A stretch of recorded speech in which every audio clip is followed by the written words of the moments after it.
Pizzazz with ace-10 for another 100. There's 485 in the pot. Gets the close action on the button. No, CH Poker's right behind him in the small blind. Oh, yeah, no, you're right. He's not Yeah. closing action. And effectively closing action because, you know, CH isn't raising. Oh, unless he does that. I love it. Oh, no. Robin's going to fold. Little Raj is going to call. Oh, great flat by Little Raj to get everybody else. Uh-oh. Uh-oh. Little Raj is, there's not a scenario where Little Raj folds right now. I don't think so, no.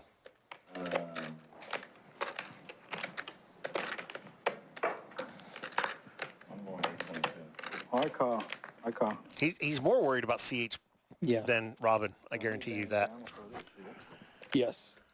Just from what he's seen. CH Poker, he thought he was very under-repped with the limp. I told you Adrian loves fucking people up. Adrian does love the players. I think that's what he said. Yeah. Pedro's not calling. Oh, There's my. $2,000 in the pot. It's 500 to call. You're getting 4-1 on your money with the suited Broadway cards. I have a thing I always Do you ever say when it gets in three-way all in pre-flop, I always say third best hand wins. Let's go. And the way Robin runs, that's another, yeah, I have a funny feeling threes are about to hit. 6. What's Pedro do, though, with only $500? And if he feels like gambling, it's a horrible spot, but he's really live. He's guaranteed to be behind. And He's for sure behind. You Yeah. also are not guaranteed to be super live. Right. He happens to be super live, but he doesn't know that. He can't count on that. You could very well be against ace king and a couple hands like that. So Or pocket kings. pocket jacks are somewhere Yeah. in here, and then you're just toast. Yeah, you might be up against ace king and ace jack and just drawing dead. He's going for it. Let's go. I love the gamble. And now Pizzazz, it's a harder call for Pizzazz because it's 1,000 to call. No, and he's all, yeah.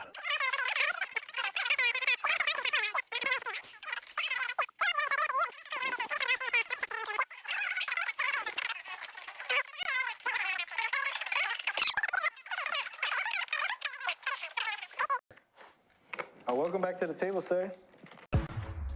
Welcome back to the table, sir. Let's go. I love the gamble. Been a while. Taking down a big pot.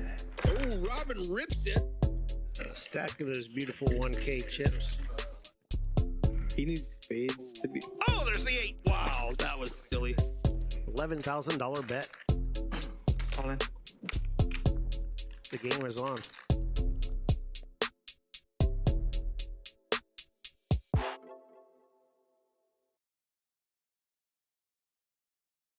I'll move over. Hi, this is Eric Anderson, live stream producer here at Palace Poker. I've got Kegel.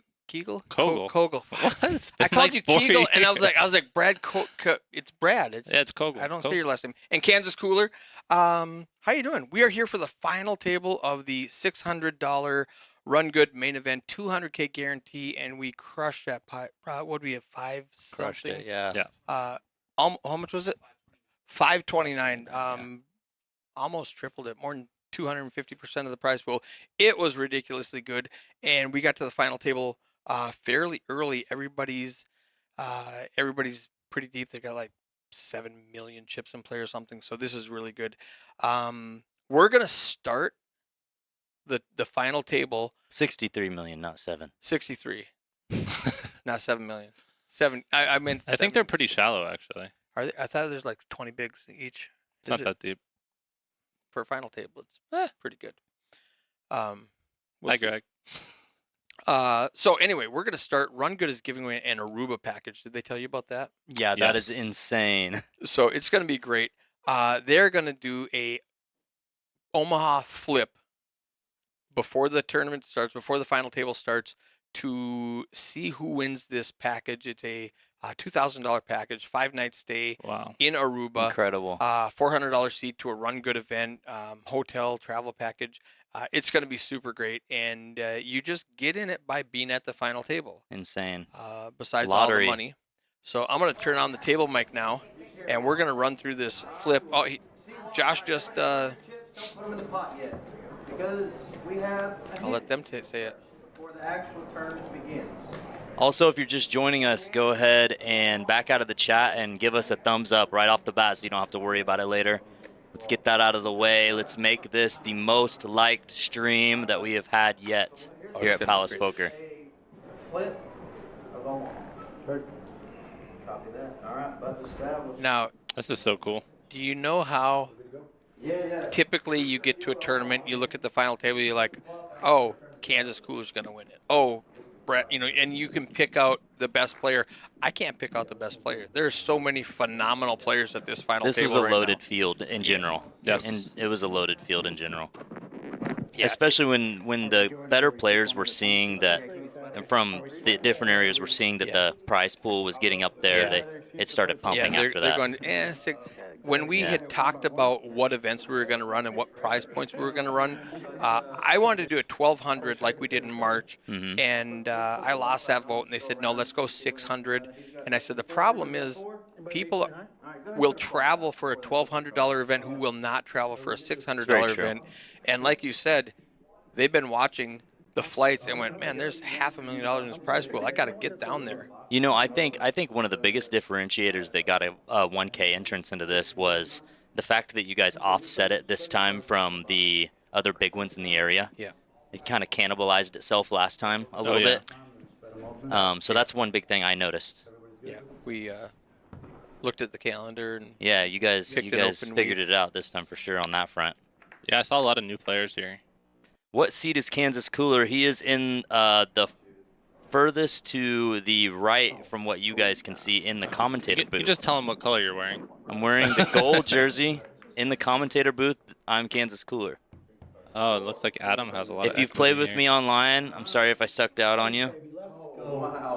Adam. Wow. So he Adam's just got- wins that package. Adam, aces oh, full of come on, jacks. Adam. Well, that's the hand of beaters right now.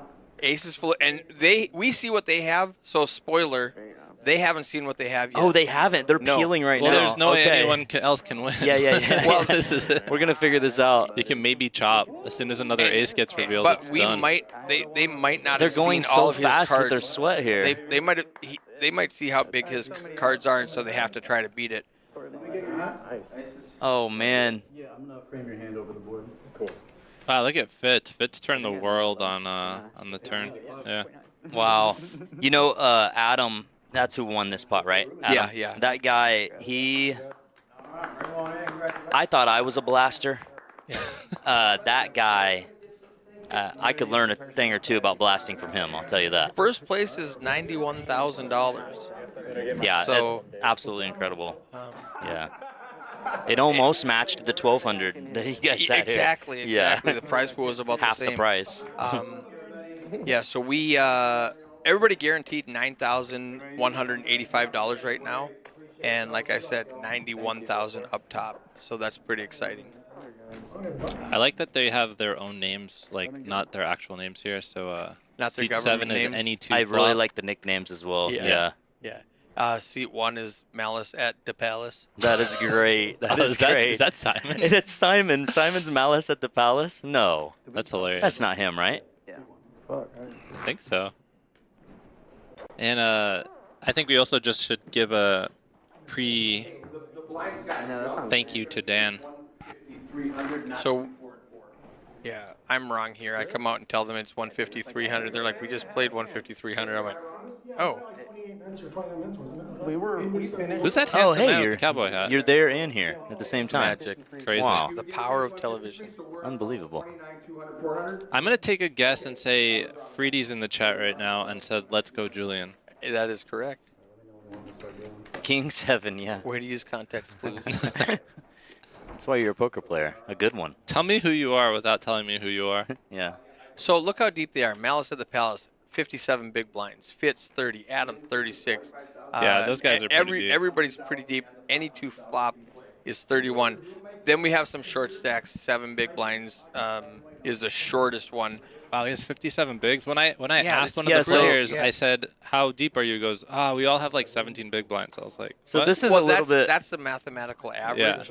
This is a little bit about how this kind of works in ICM land on these final tables where the payouts are so big here. So at a final table, the ICM factors are very, very high. They're at the very highest, you know, in the tournament. The stacks that are right there in the 12, we got the 12 big blind stack, the 9.7, the 9.3.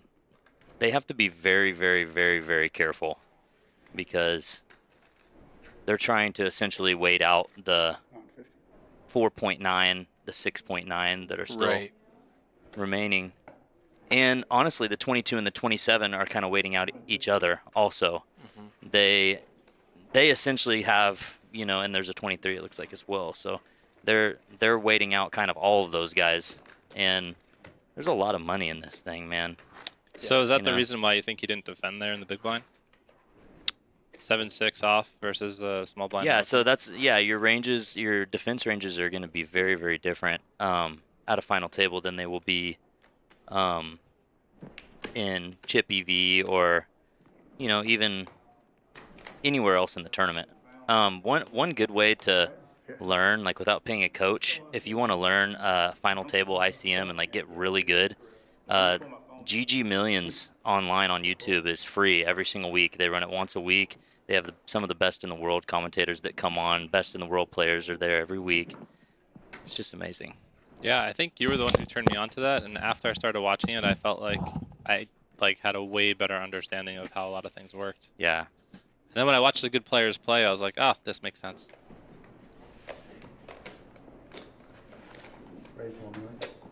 Now, we speak about all the ICM, but the fact of the matter is this is a $600 tournament, so it's going to be interesting to see, you know, and this isn't a knock to anybody that's here. Like Eric said, there's some phenomenal players here, but I say this from a perspective of people aren't really playing like a GTO, standard GTO strategy. You're not playing against the best players in the world. Right. You know, you're playing for the most part, a highly exploitative strategy for most of this tournament. And in Texas, we call it GT no.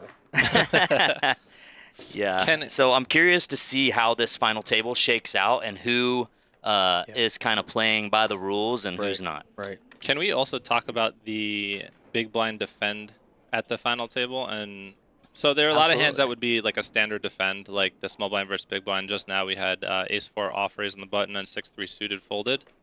Yeah. How does the ICM pressure affect the big blind defend strategy? Yeah, so you're just it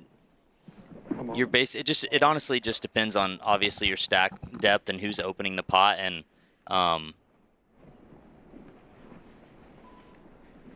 let's watch this real quick. We have an all-in from the +3. How many bigs is that? Ace-5. It looks like he's one of our I think he was our shortest stack. Yeah. Did he get it through? He did. Yeah, he did. Wow. All right. Thought we were boys. Who was our big blind there? I completely missed that whole thing. Yeah, Julian was the big blind with King 7. Okay, so he's one of 3D the would other be short mad, stacks. yeah. So yeah, What's up, Mateo? so the people that are going to have the least amount of ICM pressure are going to be this. Normally, it would be the shortest stack at the table. They would have almost no ICM pressure. They would be kind of, you know, playing close to a chip EV range. But we actually have 3 to 4 stacks, actually 5 stacks that are like really close to each other. You have a 9.6, 7.3, 6.9, 9.7, and a 7.4, all sub 10. And I mean, it's interesting to see how these. I'm not used to seeing this kind of depth. Yeah. At a final table, to be honest. When I saw Simon had 57 bigs, I was like, oh, okay, Yeah. maybe we are pretty deep. I'm not used to seeing this stack distribution, to be fair. So I'm curious to see how five sub 10 big blind stacks are going to navigate this thing. Yeah, and Bill just picked up 5 bigs over the last 2 hands, which is huge. Yeah, and I mean, if he's correctly identifying that the other short stacks are really trying to stay out of the way and that the medium stacks are also being extremely careful, then, and they only have to get through Malice at the Palace, then, you know, he can find some good spots like he did earlier, opening into, is it how do you say the VIV name? Whatever your first guess is, that's what I'll go with. Man, I don't even know if I want to try it. We'll just call him Viva. Vivanco? Viva. Okay, Viva. Yeah, so we saw Bill open into Viva's big blind, and Viva wasn't able to do anything. But this is also a spot where Simon can probably put a lot of pressure on all the shorter stacks, Yeah. except he has like the 2 next biggest stacks right to his left.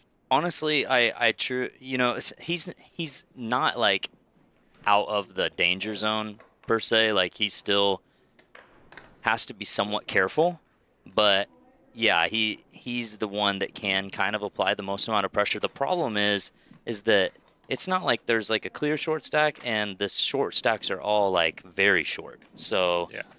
He can't do that much because they don't have to be as careful the shorter that they get. And this is a spot I feel like it's very close too, right?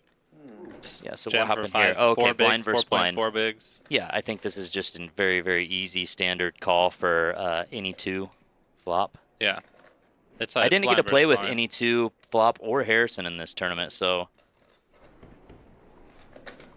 congrats to these guys for making it this far. Yeah, and the reason why the dealers put out the flop this way is because it's really hard to spread the cards on this felt.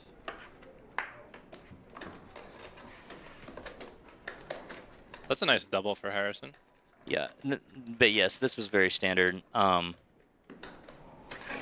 he has 11 bigs, so that takes him out slightly out of that red zone because he has 3 smaller stacks. I'm still getting used to being in the booth, so if I'm stumbling a little bit, it's because like literally like it's so much different like sitting here, and I actually have to like look at it this way, you know, and try to break it down. It takes getting used to, but once you've done it for a little bit, you'll be able to see that's kind of nice. What's up, Ryan and Mike? Yeah, I played with Ryan and Casino Maddie, PLO. King 7, Ryan Albert, Mike B. We were all trying to figure out how straight. Gil George is here for Simon. Yeah, Simon's kids are I can actually almost not watching. read the Royal Blue. Robert Horton. Robert Horton. Yeah, Simon's kids are watching, he said. You know, Simon's kids are always in the chat for all. Well, Simon has for like all the 9 events that he kids plays. or something like Yeah. that. So if you see like, 100 viewers, it's probably really like 90 viewers in Simon's family. Dory, hey. Thank you very much. Yeah, there's a lot of rambling. You're right, Mr. Ricksta. We're gonna Julian shoving 9-7 yeah, this suited. is nice. 9-7. I mean, David just kind of got to snap this off, right? I would think so. It's a very, I mean, 2.7 million. 5 bigs. 2.725. 5. Okay, so he's got like slightly under 7 bigs here. No, I don't think he has to snap it off, but it's definitely closer just because it's final table. And he's short, so it's for the majority of his stack. Yeah. Wow. Yeah. Because David snapped me you off can- with that yeah, exact I don't- hand before and busted Yeah, at first, me. when I first looked at it, see, Yeah. I'm still getting used to like reading these numbers. I'm new to this commentating. Sorry, chat, but I'm not used to seeing how this screen is set up for us. But yeah, he had 7 big blinds. You definitely do not have to snap off, especially. All I've seen anyone here is It just kind of shows how tight you have to be. You know, like. I haven't played too much with our big blind right there. Is it David? David, yeah, David. Yeah, but he seems to be a very, very, very solid player. Yeah, he's been in pretty much every tournament I've ever played at TCH and here, like the bigger ones, he plays them a lot, and he runs deep a lot. He actually ran a sick bluff on Law Oh wow, really? at the last one. Yeah, it was kind of nuts. I'm pretty sure he's a pretty accomplished mid-stakes player. Go for it. I see him pretty much everywhere I go when I do travel. Yeah, he's definitely gotten a lot better too. Like since I started playing with DC him. is a local reg crusher. Who is DC? DC. Oh, Not sure who DC is. oh. Where? Malice at the Palace with Ace Queen here and Julian with the hooks. Yeah, and I saw at least one ace get folded. Yeah, so this is very easy all in.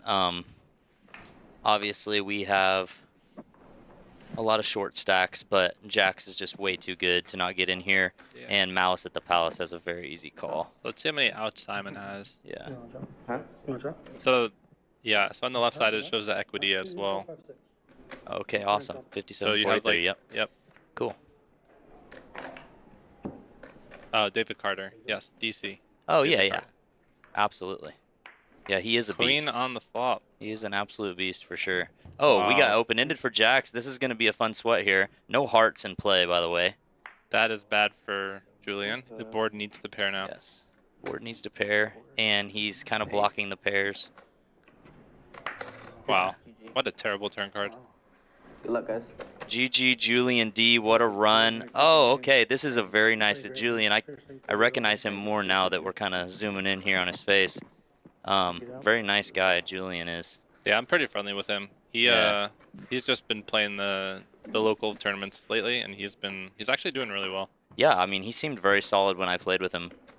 And super nice guy. GG out in 9th for almost $10,000. This is a $600 buy-in, y'all. I think he was also in for only 1 bullet. Really? Either That's 1 or hard to 2. do. Yeah, definitely 2, no more than 2 max, but I asked him before, and I think he said just 1. GG's Julian. Yeah, that was a really good run. Just the unfortunate cooler there at the end. If you guys are watching, please back out of chat. Please, please, and give us a thumbs up. It does help Palace out a lot to continue to put these live streams on. It only takes like 2 seconds. Just hit that thumbs up, please, for us. You definitely thought I was low. One too much getting first. Do the first I'm trying to let you lead the show here, Brad, because you're an experienced commentator, you know. Yeah, sometimes I just like to give some dead silence to hear what's going on at the table. Absolutely. Yeah, and, so just want to see what Adam was going to do if there's any table talk. okay. I know Simon likes to talk a little bit. I love when Simon talks. Yeah, so it is kind of cool to hear. The reason why we were kind of rambling, I saw someone mention rambling, it's because we... Let's hear what he says here.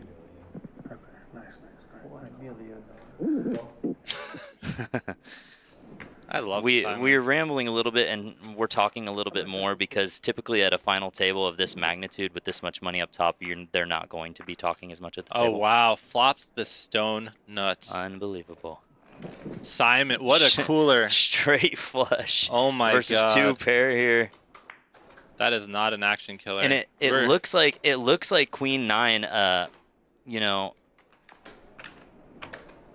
Simon's going about to lose here a we lot go. of chips. Yes, he is, because he's going to definitely want to deny some equity here and get value. 1 million into 2.6 million. 2.5 big blind bet. Now, what do you do here for your Adam? How much does he have? 8.75. So he's in position, so he can just call here. I don't think he needs to do anything but that. If Simon is trying to realize equity and set his price per se, then he is going to want to keep him around. And if he is already there, Simon is probably going to bet river, and he's in position, so he's going to be able to raise all in, and Simon at that point could possibly be committed based on the size he uses here. This is going to be a very gross river spot for Simon, I think. What the flush on me last time? Snap.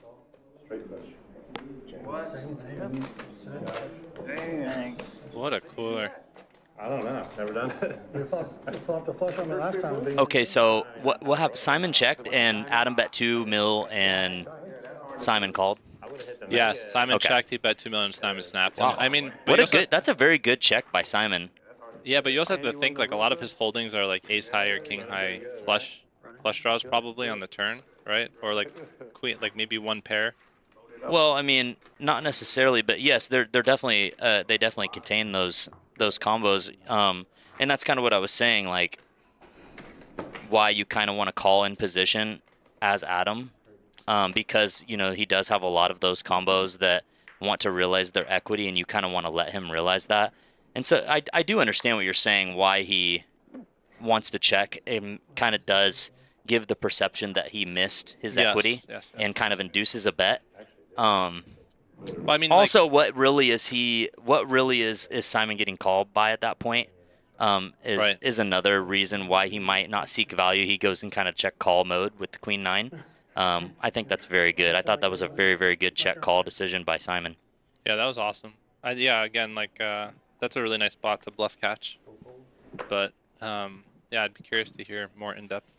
Yeah, so Adam raises up to 2.5 here. So Adam is using, typically we will see, especially when the depths are this shallow and the distribution is this shallow, you will see a lot of min opens. But that's a very tight fold. I'm curious to see if Adam does continue to use the 2.5 sizing, the slightly bigger sizing, or if anyone else does. I'm curious to see if anyone adjusts to that. I feel like it's slightly unbalanced from my point of view, from what I've seen. But isn't that ace nine of clubs in the big blind? That's just, isn't that a defend here, or with ICM is that less of a defend? Is that what he folded? Ace nine of clubs. Yeah, in the big blind. What was his stack? Who was it? It was Fitz, 25 bigs. But isn't that I'm just like, a standard I'm literally just like watching this over here and watching that up here. There's so much here. Yeah, it's crazy. It's a lot. But Yeah. Harrison's all in for Ryan Albert, you are the best. You are the best, Ryan. I love you. You guys are all awesome. If I miss your guys' comment, it's because there's so much on this screen. I wish you guys could see. It's a lot. So yeah, can we just go back to that last hand? So Adam opens like 2.5x. 2.5. In the big blind, you're at 25 bigs effective. Isn't that a defend? Fitz had 25 effective. Yes. Okay, so here's the thing. They have to be very, very tight against each other because they are like run away from the smaller stacks at the table. There's like 4 very, very small stacks, and the pay jumps are the biggest in the tournament at this point. Okay. And so ranges just really, really, really, really tighten a lot. And for them specifically going against each other, they really have to be careful. And when Adam uses the 2.5 sizing, it's going to basically cause him to not be able to defend even more so. Okay. And that's why I'm kind of curious to see if he does continue to use the slightly bigger than standard sizing, like 2.5 instead of 2, if anybody is going to deviate and maybe put in a 3-bet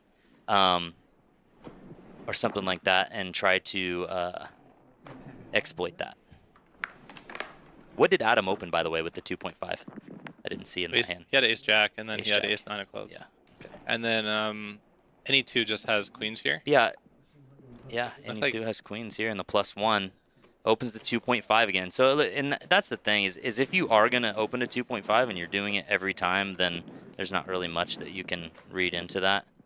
So for these smaller stacks, like Bill, David, I guess we're calling him Vivanko or Viv or Viva. I don't remember what we settled on, but these guys, for the other players in the tournament, is it just a waiting game till these guys bust so they can make the pay jump and to try to play in Yeah, it as really hands as is. possible? Yeah, it really is, and even for the smaller stacks, and it just depends on what they want to do. You know, in poker, you can do anything you want, so Right. it doesn't mean that everyone's going to play by these rules. But in theory, yes, you do want to outlast the stacks that are below you. But it also matters, you know, what your goal is. Do you want to win, or do you want to make the most money?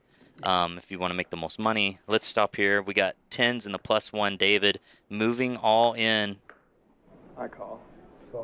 Oh, wow. for his 7 big blinds, do you do? and Bill calls off for, it looks like pretty much a very similar stack. Yeah, he has 0.2 behind, so Bill does slightly cover the 10s here. And we are going to see a flip. Yep. And then for Bill with ace jack, is this also slam dunk jam? Is this a tougher spot? no, I Is it think both it's short? I think it's very tough, and David is actually going to be jamming quite tight. So the problem is, like I said, you know, you're very short. Everybody's so short. Like if it was like 15, 15, 15, then ace jack is a Oof. very clear fold.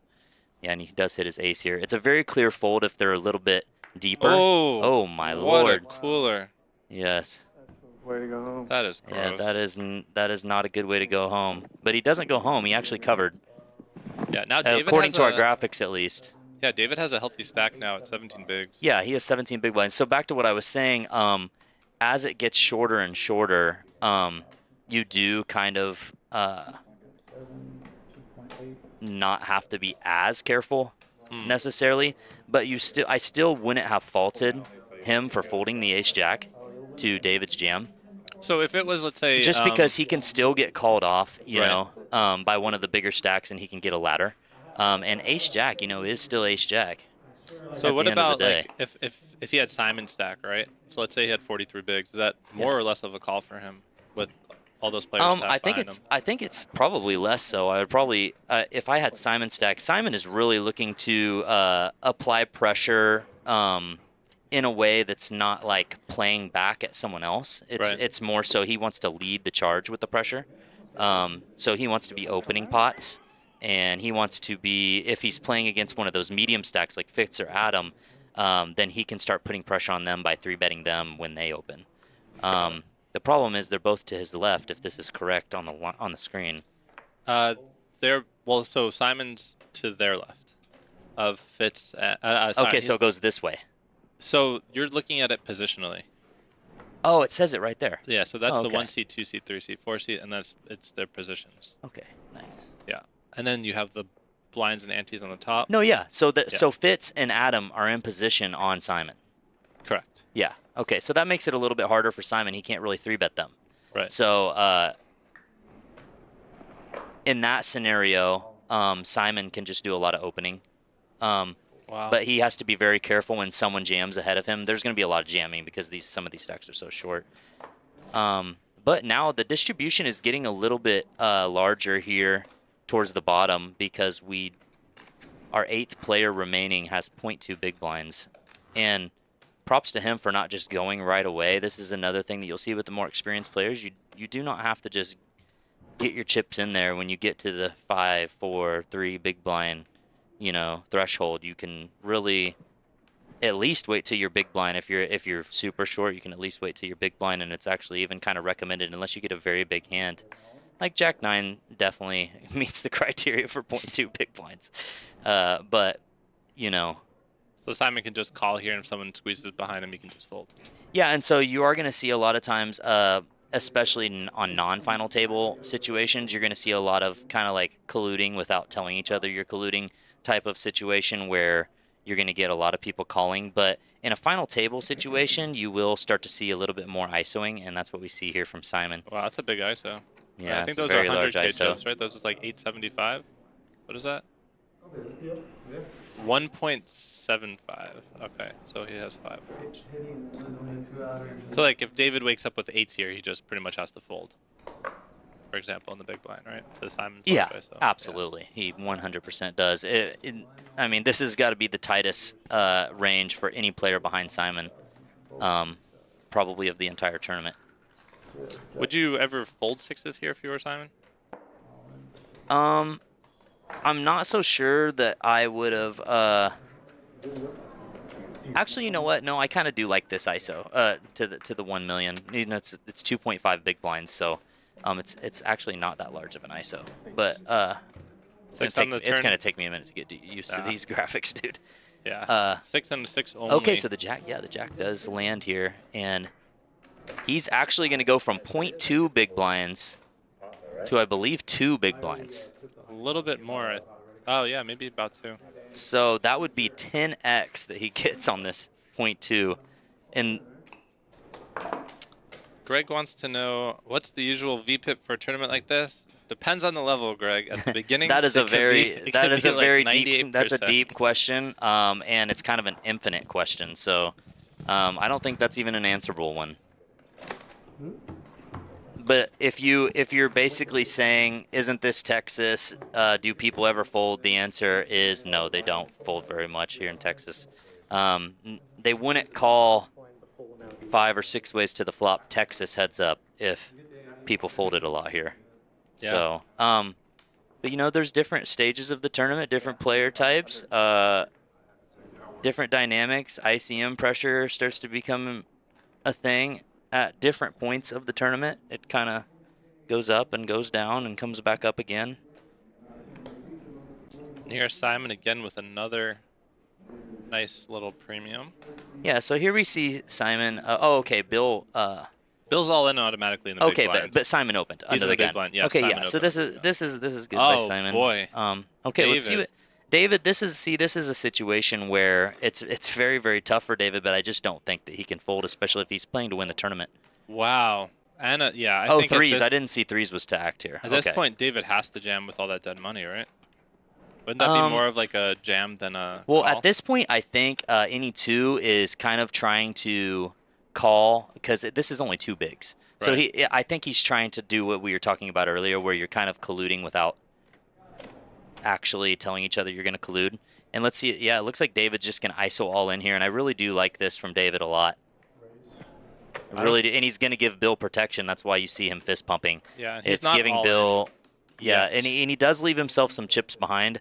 But this is a super tight configuration. I'm not sure why he's leaving us. Usually I would completely understand this. He's a crusher, so you know he may know something I don't here, but I don't know if he's trying to make it look like he's willing to fold if the other two go all in. That could be a very interesting mind play here by David, but otherwise I don't see how in any world he's planning on folding if the other two go all in. Yeah. 4.5. Yeah, But right. I mean, maybe he is honestly, because if there's a three-way all-in, you know, he could potentially get two ladders. So I mean, it is very possible that maybe he is trying to do that. What do I know? We're gonna see here. I mean, This is very cool, very interesting hand.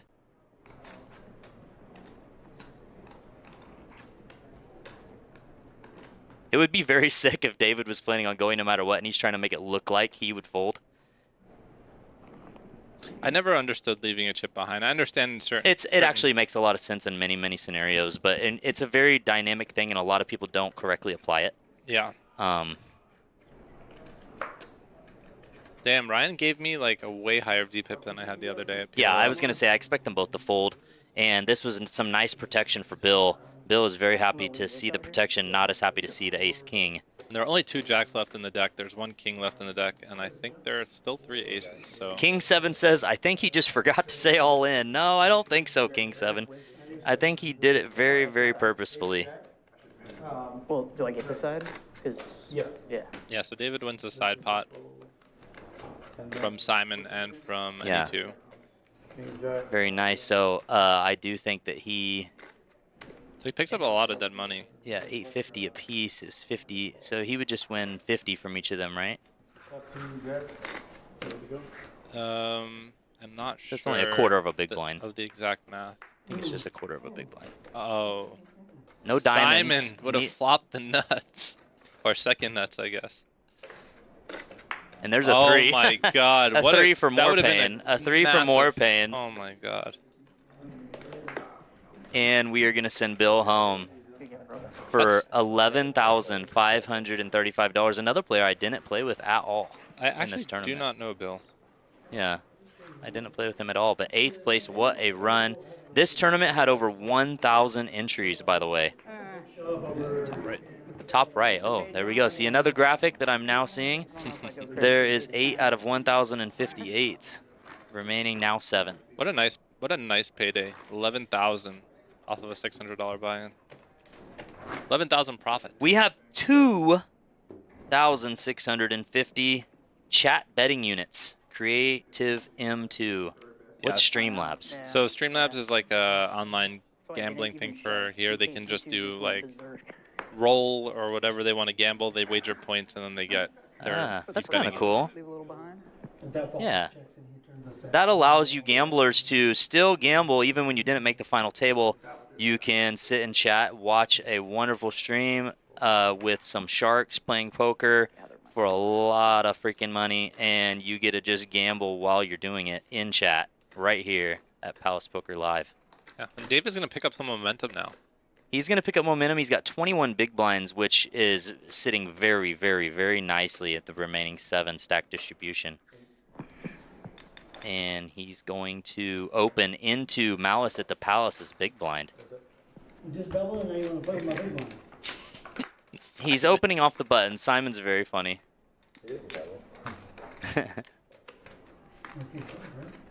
A second ago? It didn't have that many chips. No, you're talking about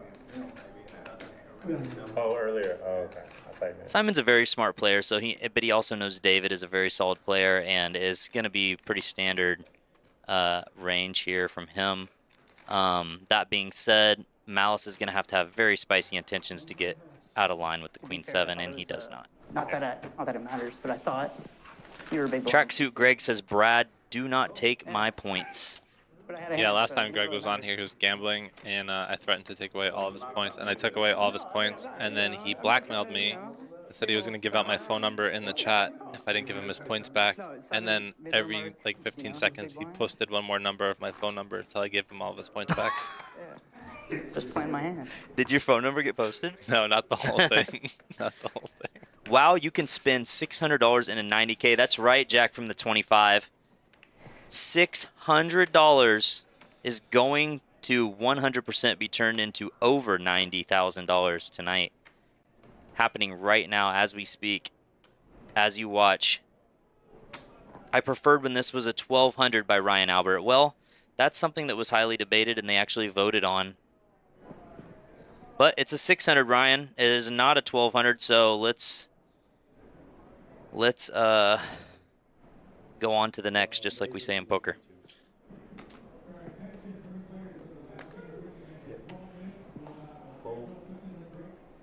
All right, we have an open from Ace-10 suited by Adam off 22 big blinds. All in. And Harrison is going to go ahead and move all in. What a cooler. Malice at the Palace wakes up with Ace-King suited in the small blind, which is going to be very, very strong when he ISOs here. You think he's just going to rip it? Flat? He can click, and he also can rip here. There's no world where you would ever see him call.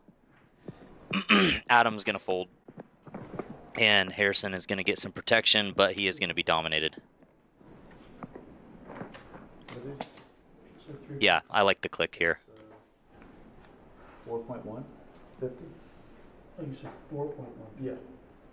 Uh-oh. I think Simon just misclicked and accidentally just called.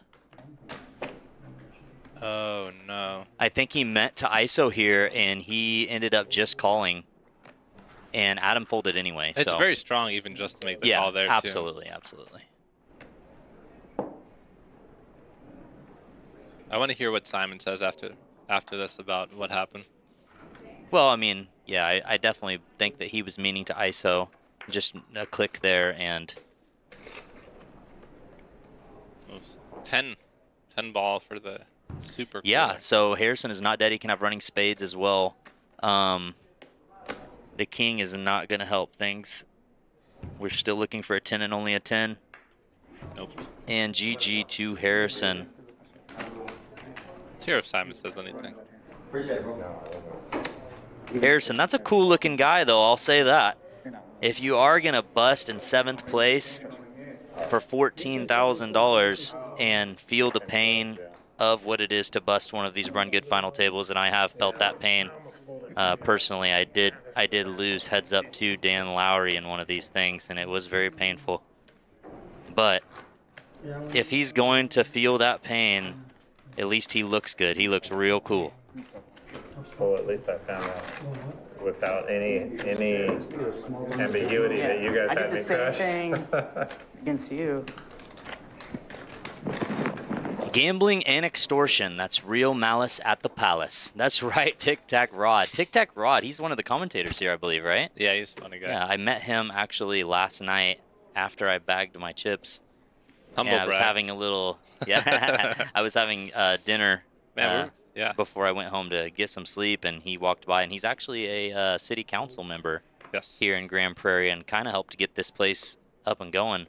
So is this an all-in or a min open here with Lowry has taken. Okay, let's go back to that before I read. Yes. Ryan, what's happening? So he wakes up with jacks off 12 bigs. Do you still open here at the final table, and then is there any world where you fold, or are you just getting it in? We're still doing 2.5. Yeah, so he can definitely still open. Yes, absolutely. You know, that's another thing. A lot of people think you don't have an opening range anymore once you are like below that 15 big blind threshold. Yeah. But that's definitely not true.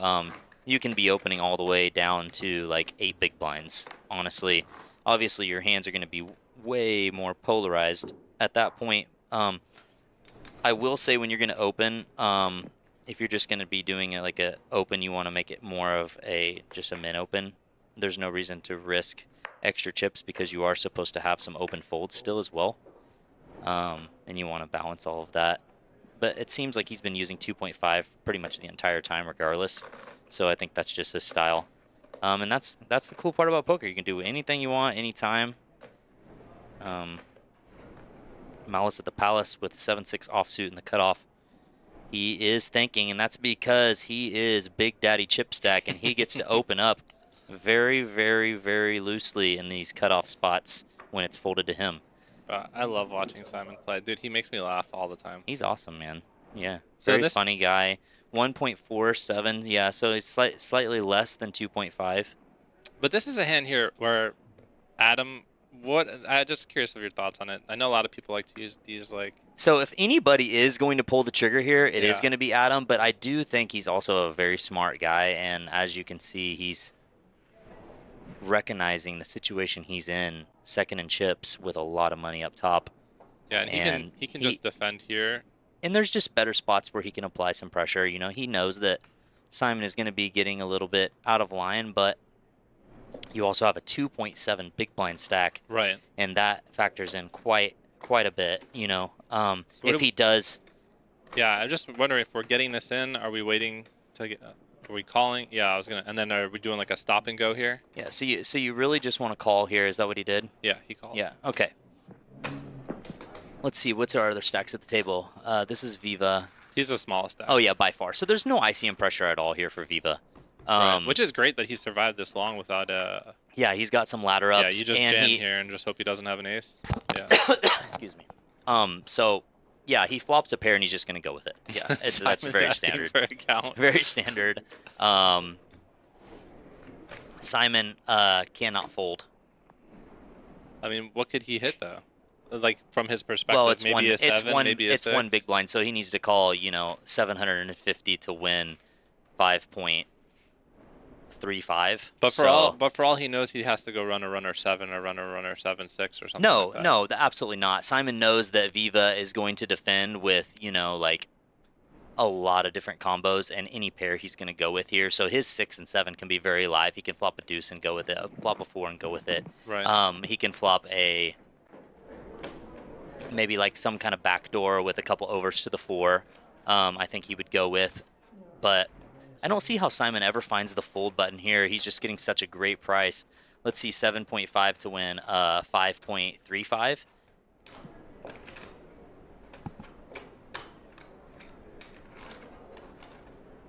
Yeah, I mean, he's getting like, he only needs less than 20% to call. He has 15%. 15, so yeah, it's very close But with his exact hand. If his 6 but- was live, he would have more. Yeah, he's just debating if he wants to put it in, like if he thinks that Viva. Yeah, He I hates don't see a it. world where he ever folds, but I know. he's kind of frustrated, you know, just in case. Like he thinks that Viva, I guess, could potentially have the ace, and That's he's like also worst case frustrated because scenario. he's also frustrated because he has to put it in. He knows it, and he's gonna be up against a pair almost always. So crazy. And Ooh, a that's one. 5. That is one card. A 5 or a Fives. 7. Yeah. And Oh it's a my 7. god. It is a Look 7. at his little cheeky grin. Yep. Oh my and god. Wow. GG's to Evan. Nice hand, nice hand. Wow. 6th place for $18,789 on a $600 buy-in. I love it, huh? I want to hear what Simon says. Simon says. Dude, he's so funny. Aline. I don't know. Oh, all in Evan or Aline Van. One of those two. All in Evan. All in. There we go. Yeah, we got Wow. there. Wow, there. Thank you, brother. We got it. Unbelievable. Let's go, David. Take it down. We are rooting for you in Oklahoma, fam. David is very, very good. Hell yeah, Casino Matty. Hell yeah. Simon's a wizard. That's it. Simon running pure. That's right, Ryan. And Ryan, you are running pure as well.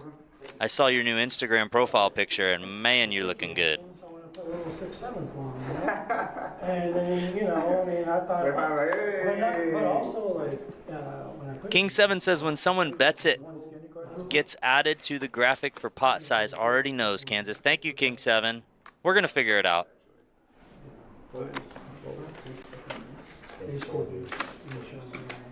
almost folded because the ace was dead. And, you know, We missed earlier from Ryan saying Adam 3-bet fold is available. I'm guessing he meant with the ace 10, I believe it was. Yeah, I wonder if. Or you no, can, it was like, the ace 3 suited. Ace 3 suited. Yep, You ace go- 3 suited. What would you do? So if it min opens, he min opens, you just make it like 5 bigs or something, and then. Yeah, if he min opens, you're gonna. I forget what depth he was at that point, but I'm 20. it was above 20. 19. Yeah, he's just gonna make it like 5 bigs. He could even go like 4.5, even smaller. Or he was in the blinds though, wasn't he? At that. Small blind, yeah. Yeah, so I would just go like 5. He didn't leave. 5.5 is even acceptable. You want to go a little bit bigger when you're in the blinds, theoretically. Damn, Simon has the equivalent of 3 of those player stacks. Hey, yo, Ryan, what, bro? You do. You know I got a wife and kids back home, brother. I'm not hitting on you, my man. You just look good. Yeah, I think didn't Ryan finish top 5? I don't remember if it was top 3, but I know he finished top 5 in this last year. 14. Not last year, in March. When the RunGood Yes, he Series did. came I here. believe he took 4th or 5th Yeah. in March. Ryan, let us know. Did you take 4th or 5th last year? We know it was one of those two. Okay, so this is just a jam spot for any 2 here. Yeah, I need to. Do we have an open? Yeah, open from Malice at the Palace under the gun, as he should. And Oh, he just 3 bets. yes, so he had a deeper stack. Okay, yeah. So this is very common. And any two who's playing some poker, this guy studies the game because There's 3 of us the same, and we got one big dog. a lot of other stages of this tournament, you will just see the 3-bet jam from Ace King, like almost always. But off wouldn't this you stack want depth. to do that, though? Not necessarily. 4 of us. Was any two last act there? No, he was small blind. Okay, he was small blind. Yes. Yeah, so he still has David in the big blind, and then also he can induce a little bit because if he is going to use the non all-in 3-bet, he is going to have some 3-bet folds as well. Believe it or not, if he's diving into that. That's the very, very deep part of the game that I'm not familiar with. That's why I said he's definitely been studying the game because a lot of people wouldn't do that, but it is very common to see these non all-in 3-bets from players at the FTs. Why am I not on the final table? Boat versus quads, and then queens versus kings. Ryan took 3rd. Excuse me. I am sorry, Ryan. Before Lowry took my soul. Lowry has taken a lot of souls in his life in this game. Yeah, I was playing with Simon and Lowry at this game. I had like the worst table in one of the first few events, the 6-max. My table was like the worst table draw ever. And Simon went all in against Lowry, and Lowry was short stacked, and Simon gave him a double. I was like, oh, you just set the monster off. And then I checked back the next morning and Lowry won. Yeah, dude, you can't give Lowry double ups, man, and not give it to him at least. He already takes them easy enough. This If is a you this don't want to spot's give it to him. This spot's probably a gem. Yes, Malice at the Palace is going to be jamming into Fitz here. Fitz is going to have pressure because he's similar stacked to the other 4 players at the table. A lot of pressure. He's going to have to be very tight, and 5-4 isn't anywhere close. All in Evan. I'm sorry, Parker, man. I'm just not even going to say anything. Yeah, I messed that one up, Parker. Wow. Thanks, Brad. We're lucky we have caught you you. in here because I can't read that well. I'm an English major. Oh, wow, see? I'm sorry, Parker, that you and Brad are experienced in the English language, and I'm not. It's the only thing my degree is good for. Brad, all I'm hearing is excuses. Yeah, he wants to know why I'm not on the final table. So many people are watching. Everybody, give the stream a like. That's right, Casino Matty. Don't do it for us. Do it for Casino Matty. Do it for Brad. Do it for these people. How many likes do we have? Oh, I don't know. Let's take a look. Back out. I don't know how. Maybe You put the X. Hit the X. 62. Okay, 62 likes is not enough. That's not going to cut it. How are you guys watching this that they put on for you guys for free and not just going to take 2 seconds to hit the thumbs up? Brad is an everything major. I have a lot of things that I am... I know not everyone is watching on their phone or something that's easy to go back and hit the thumbs up, but if you can, Some people are probably even playing poker and watching this or just listening to it in the background, but just take 2 seconds when you get a chance. Please go back, hit a thumbs up. Let's make this the most liked stream in Palace Poker history. I don't know what that number is, but let's hit it. We can do it. This is the biggest event that's ever been ran here, I believe. I don't believe we've ever had a $529,000 prize pool at the Palace yet. What did we have last run good? Last run good, I believe it came just shy of the 500K guarantee. And I agree, Casino Matty. 12. We are watching through the internet, buddy.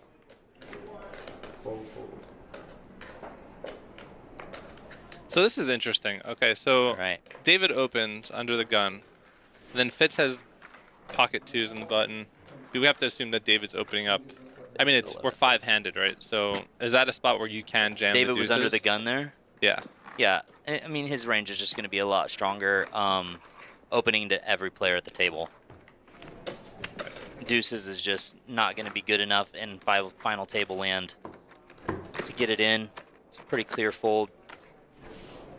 We do have Fitz now as our smallest stack by 5 big blinds. So he's starting to separate as the clear short stack here. And the other 3 are going to be in handcuffs. All in. Oh, boy. What happened here? Cooler. So Fitz went all in with Queen-9 suited, and now And then any two snap called? No, Oh. I do not know. I didn't see. I did not see. I thought I heard all in and call. But Oh, no, okay. So the dealer said call, and then he corrected him and said, no, I said all in. Yeah. So this cutoff jam for 11 bigs with Queen-9 suited is very, very aggressive. Call. Oh, he just flats. Yeah, this is kind of out of line by Fitz here, but he also doesn't have any ICM pressure, or at least far less than anyone else, because he's starting to separate, as I said, from the rest. He does need to pick up chips. I just think Queen-9 suited is not quite strong enough. But you know, he went for it, and you know, it is going to work a decent amount of the time, because everybody does have to be very tight. Oh my God! Right on the flop. Smokin' Joe wants you to start goofing off. He doesn't like your analysis, apparently. Where? Smokin' Joe.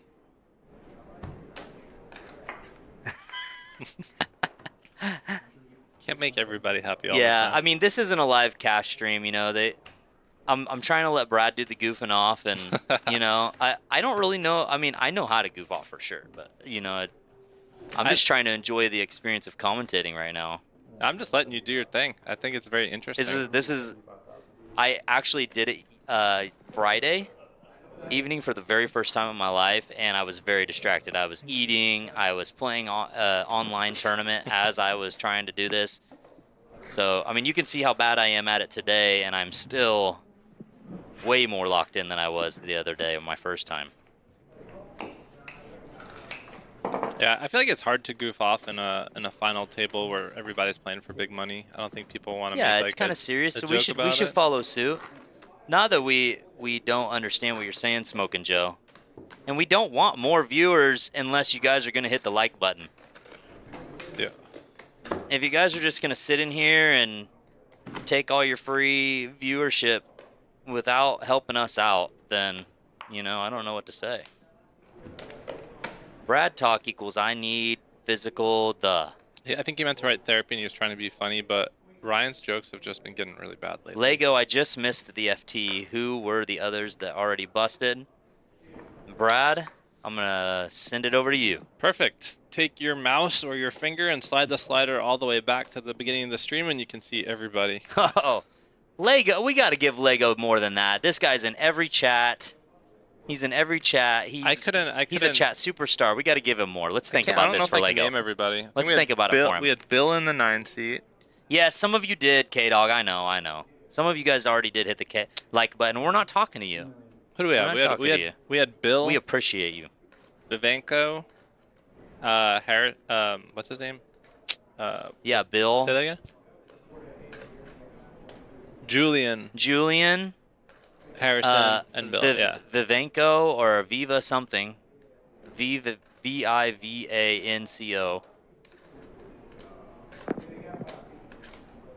All in. All in. Wow. God, we're terrible commentators, man. We're not even remembering who busted out of this final table. I mean, it'll take me like 2 minutes to. I can tell you where they were sitting. Volume down on what, Tracksuit Greg? We are more than happy to switch some volume up. I don't know what number 1 means.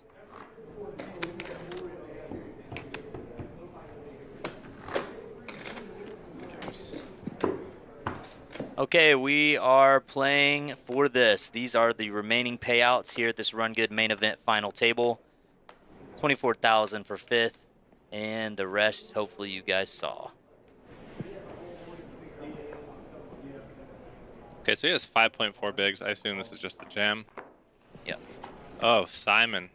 A lot of like flips here. Big blind. Just calling with fits in the big. This is it's gonna be a quick final table, I think. Yeah, I mean, I also agree with that.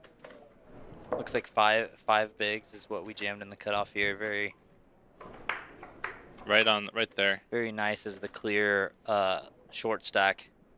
Can he Very even easy. call that the window? Okay, so Simon has. I guess he still has 2 outs. Flush no good if he hits a 8.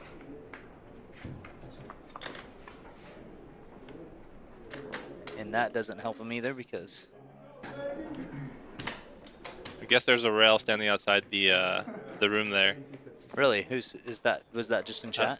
Yeah. Oh, like, you any can two, see it. Yeah, any 2 just turned around and was fist pumping. Okay. Handsome Andy. 1 is not used. 1 is muted. 3 is Eric. 3 is muted. 4 and 2 are the only 2 that are on down here. Yeah, 2 overs have been the winners pretty much in every single flip that we've done here. And the names were listed in the payout. That's right, Lego. We appreciate that. Our man that put the payouts up helped us out on that one for Mr. Lego because he did deserve an answer on that. He is a chat superstar. Handsome Andy. This isn't just Brad in the booth. This is your boy, Kansas Cooler, as well. And if I don't get love, my friend, your hugs have ended. he gives you hugs. He gives me hugs, brother. He told me I was the only one. Really? Yeah. He Huh. whispers in my ear, "You're the only one I hug." Whispers every time he in your hugs ear. me. Well, he doesn't whisper in my ear, so Yeah, I'm not sure. Maybe he's playing hard to get with you. maybe. 1.8 million. I guess that wouldn't be hard to get if he's whispering in your ear and giving you hugs, but... Handsome Andy, what's up? Queen nine? King 9 of hearts. You ran a great series. They really did. Palace and Run Good combo is Eric would like for us to click payouts. very, very good. Lorenzo. Yeah, Eric.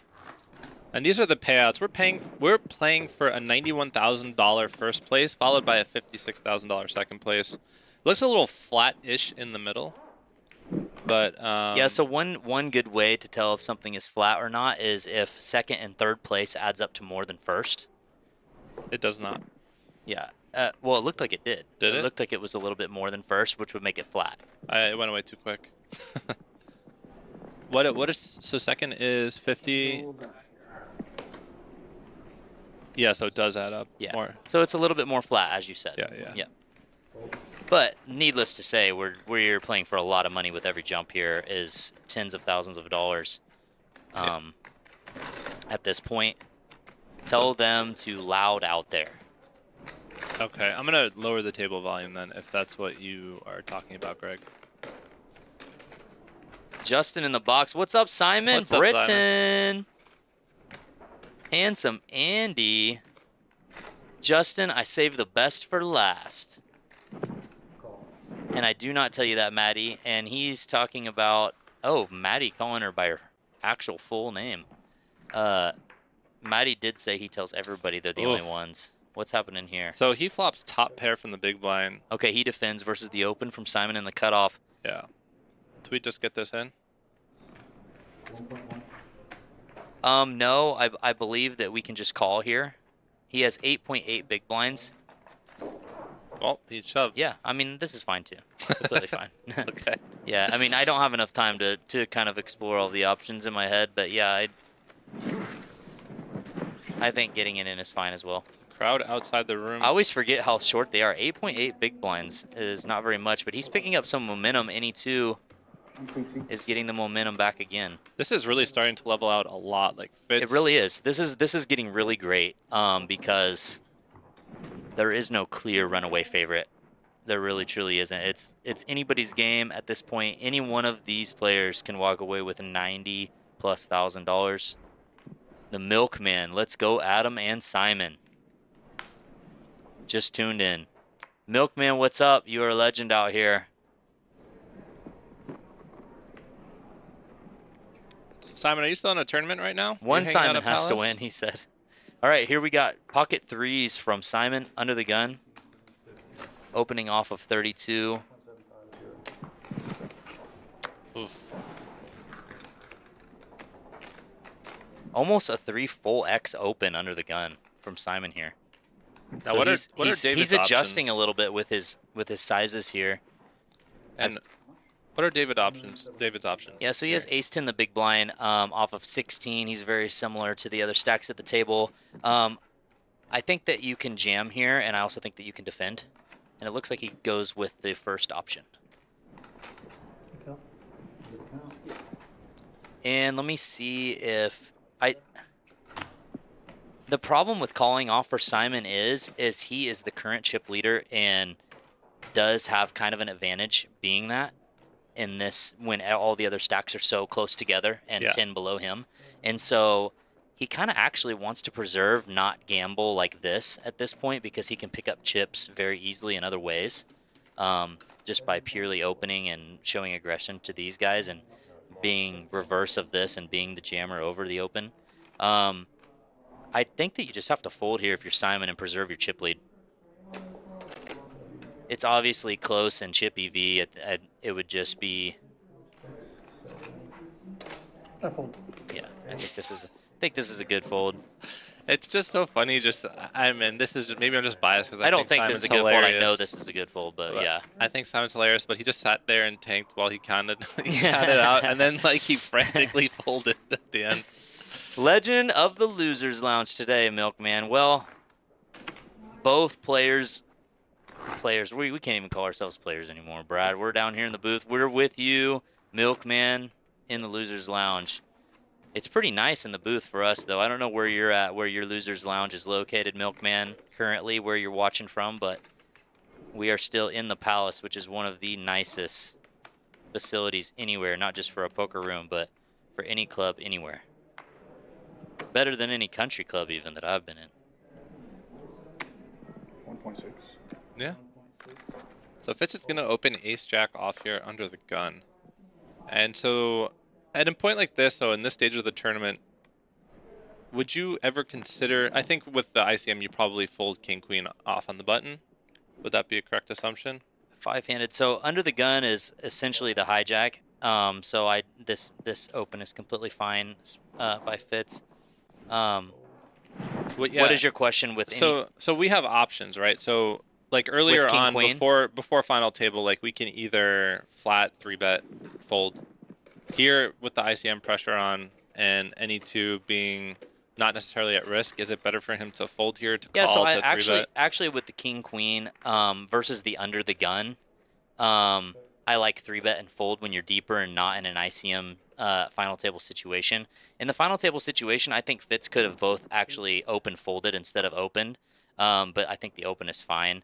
And with king queen offsuit facing this under the gun from Fitz, unless he like thinks that Fitz is kind of getting out of line, I think that you can just fold a lot, just because I mean it is a hijack range essentially, but he is first to act. He's having to open into all of the other players at the table. He has to be quite tight. He did end up flatting, right? Yes, he flatted on the Yeah, button. so I think if you're going to deviate and flat like he did, it's probably because he might believe that he has a skill advantage over the player. And as you can see, he was able to steal a pot from him there. I'm not sure what the flop was. It was But- king 7. Oh, so he flopped top pair. Yeah, Okay. but Freedy would like for us to call attention to the fact that there was a king and a 7 on the flop. Okay. Yeah. There you go, Freedy. Blinds are still here. I also probably should call more attention to what's happening on the stream when I'm trying to narrate it. Yeah, I think in between hands it's fine to say whatever we want as the hands are going. Yeah. Maybe. But yeah, it's very possible that any two, he seems like a very, very solid studied player. And I'm not saying, you know, I guess maybe I could be wrong that you can flat king queen off there. I just wouldn't think that you would. I would think that you'd want to like 3-bet or fold with the offsuit variety, especially. Maybe Yeah. king queen suited you could flat. But I would probably prefer fold, being that he was first to act, and I believe that he quite possibly could have flatted and deviated from that because he believes he's a better player than Fitz, possibly. And I'm not sure how any of them play personally. I haven't played with either one. Or I guess I've played with Fitz a little bit, and he seemed very solid. So, but sometimes that happens. You know, you will deviate and flat hands that you typically wouldn't because you feel like you have a skill advantage over another player and that you can steal the pot from them. Maybe he picked up a tell where he's not c-betting as much as he thinks that he should be earlier in the tournament or something like that when he misses. And people play a little bit more honest here at the final table. Yeah, absolutely. So, I guess. Esky poker. What is diagnose this for me, please? Trash people. Is that a trash can or a cup of water? Oh, milk. That's a cup of milk. Okay, so we can't see that, right? Can you tell that's a cup of milk? Milk. I try man. not to strain my eyes on these things. Okay. So we have Malice Open, at the palette. Yeah. Simon opens the cutoff with pocket 9s, and I expect any two. So in chip EV, this is going to be a defend from any two. But as ICM pressure starts to build, and especially at the final table, you're just not going to be defending any of these suited combos anymore. In theory, in chip EV, when you get under 40 big blinds, you actually are going to be defending all suited combos. In theory land, that's solver land. So obviously you're going to deviate a little bit because players typically are playing much tighter than the solver is. And so you will probably start shaving some stuff depending on how your deviations are The flop one is jack high. Yeah, considered with each person. And now Simon, who used to have the biggest stack at 53 big blinds when we started, he's now down to 23 and barely has the lead over David just by 5 bigs. And then every other stack is within 3 big blinds of each other. So it really, really leveled out a lot here. And Adam's going to open the button right into Ace King small blind for any two. So we saw him 3-bet non-all in last time off of a similar stack size. Let's see what he does here. This is a min open from Adam on the button. He was also using a 2 big blind sizing earlier. So he's 3-betting again. 3-betting again, not all in. Yeah, so he's sticking with it. I like this a lot, and it's just as effective, and he doesn't have to risk all of his chips. That makes sense. But Yeah, I like now this. if he were to get called and it were to be like a 7 deuce deuce flop, you know, he has like 1 c-bet opportunity, or is that like a check? Well, the thing is when their stack depths are like they are at a final table with this much ICM pressure, there's not going to be much calling of 3-bets. It's Gotcha. it's actually kind of like as you start studying, you kind of learn that like it's kind of like the cardinal sin to like call a 3-bet, a non-all-in 3-bet at the final table. Got it. You know what I mean? It's kind of That is news to me. yeah. So he's gonna kind of pretty much just have a 4-bet or fold range at that point. Now that being said, anybody can do anything they want playing poker. So you will still see, especially in 600 buy-ins, you will see people calling when they never probably should in theory. Oh, I mean, welcome to the general field. Yeah. Anybody can do anything at any time. I is the truth. overheard some guy telling his friend a hand history. And I walked by and he goes, he cold called my 3-bet with 8 deuce. Okay, this is interesting. Yeah, I hear that stuff all the time. Any 2 flop opens.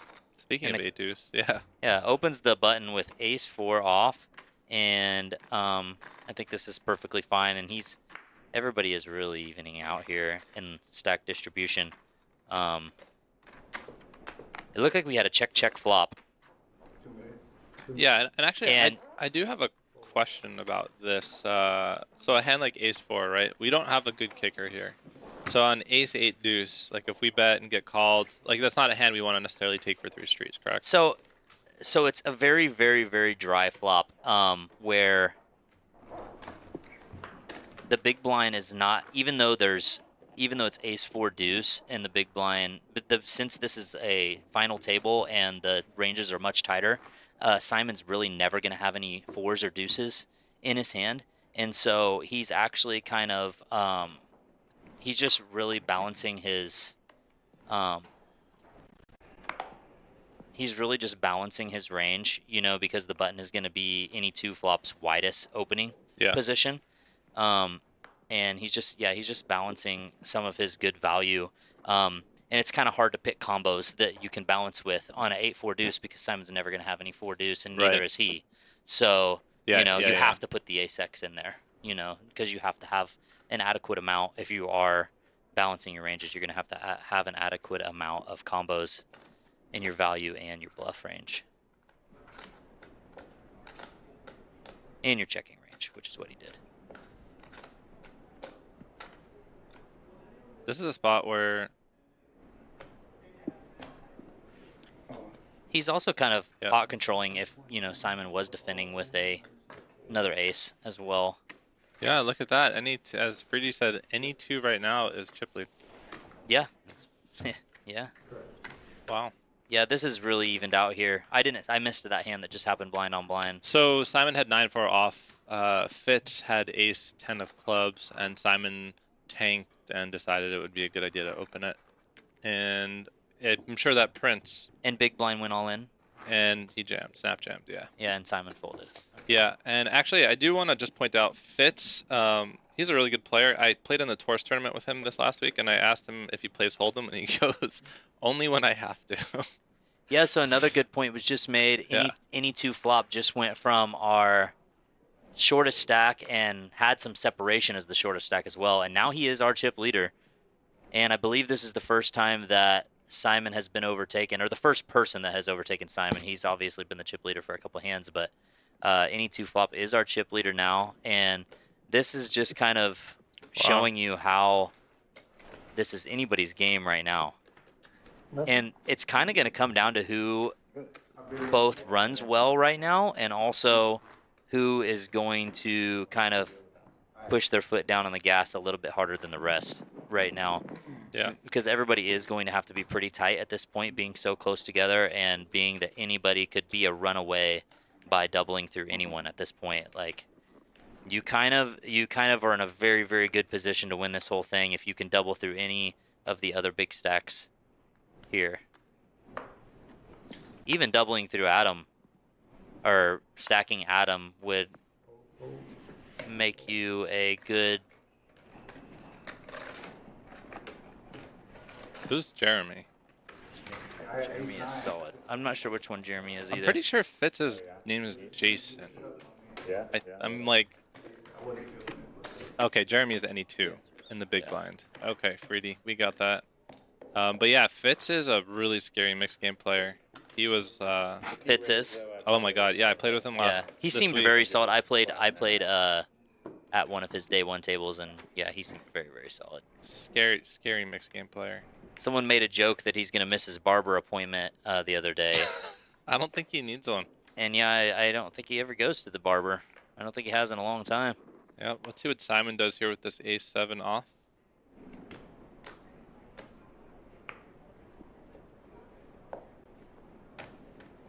We have 5 remaining out of 1,058 players.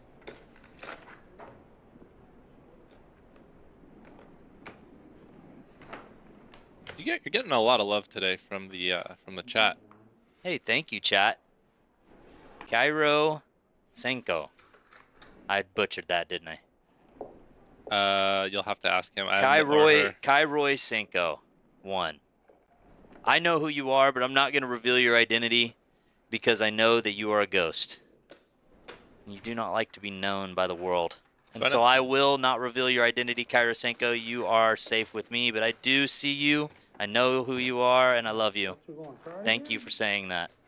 We need the WSOP to stop by here, not run good. Better system and no... Little Raj sounds salty here. Why is Little Raj coming at it like that? I don't know, but I gotta say the WSOP has gotten significantly worse. Like the last Choctaw stop, they decreased this starting stack from 30K to 20K. Well, let's just do this. Yeah. Honestly, both the WSOP and Run Good are amazing, amazing, amazing tours, and they're like the best that we could possibly play. I love them both. Raj, I'm not sure what you're talking about. I don't really want to give that comment any more steam. Raj, I'm not sure how many beers deep you are tonight, but or how salty you are, but Run Good is pretty badass in my opinion. And I don't travel that much to play. I mainly play online, but when I do travel to play, I really love coming to the Run Good stops. They are one of the best. Milkman. Milkman, calm your boy down.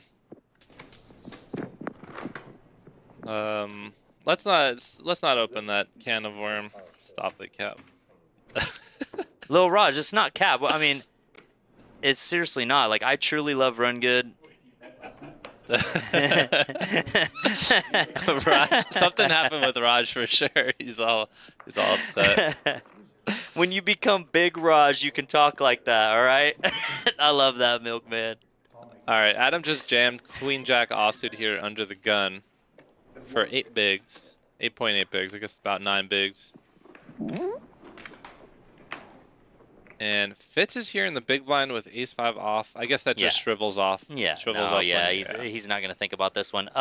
Yeah, so Lego did make a good point. The WSOP low buy-in structures aren't the best, but here's the thing, man. That's kind of how it is across the board. It's not just WSOP-C. One thing I will say from a positive standpoint is that these smaller events that have been running here for this Run Good series of the Palace have been amazing. They've been deep stacked. Yes. Most of the time, the lower buy-in events are like 20-minute levels at max, and they've had quite a few 30-minute level events and playing for rings, and it's just been a really, really fun stop here at Palace. Yeah, hey, Freedy. What's your take on the small blind? What should the small blind do here? He said, "Be real, you're not sponsored." Well,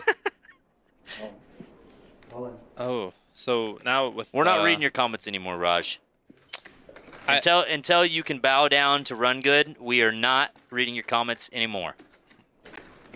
Put down the beer or bow down.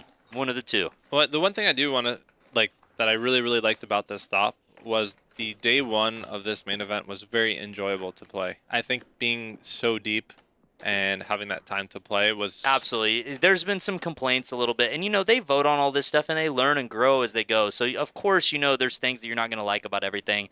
But yeah, the day ones, I agree, Brad, were absolutely amazing. The day two's kind of... 60K starting stack for this event, I mean, is pretty incredible.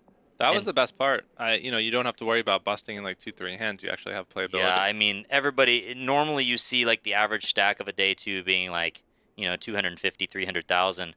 But there's many players with 400, 500, 600,000. All right, we got Simon here with this day two. suited king in the cutoff, and he's gonna open.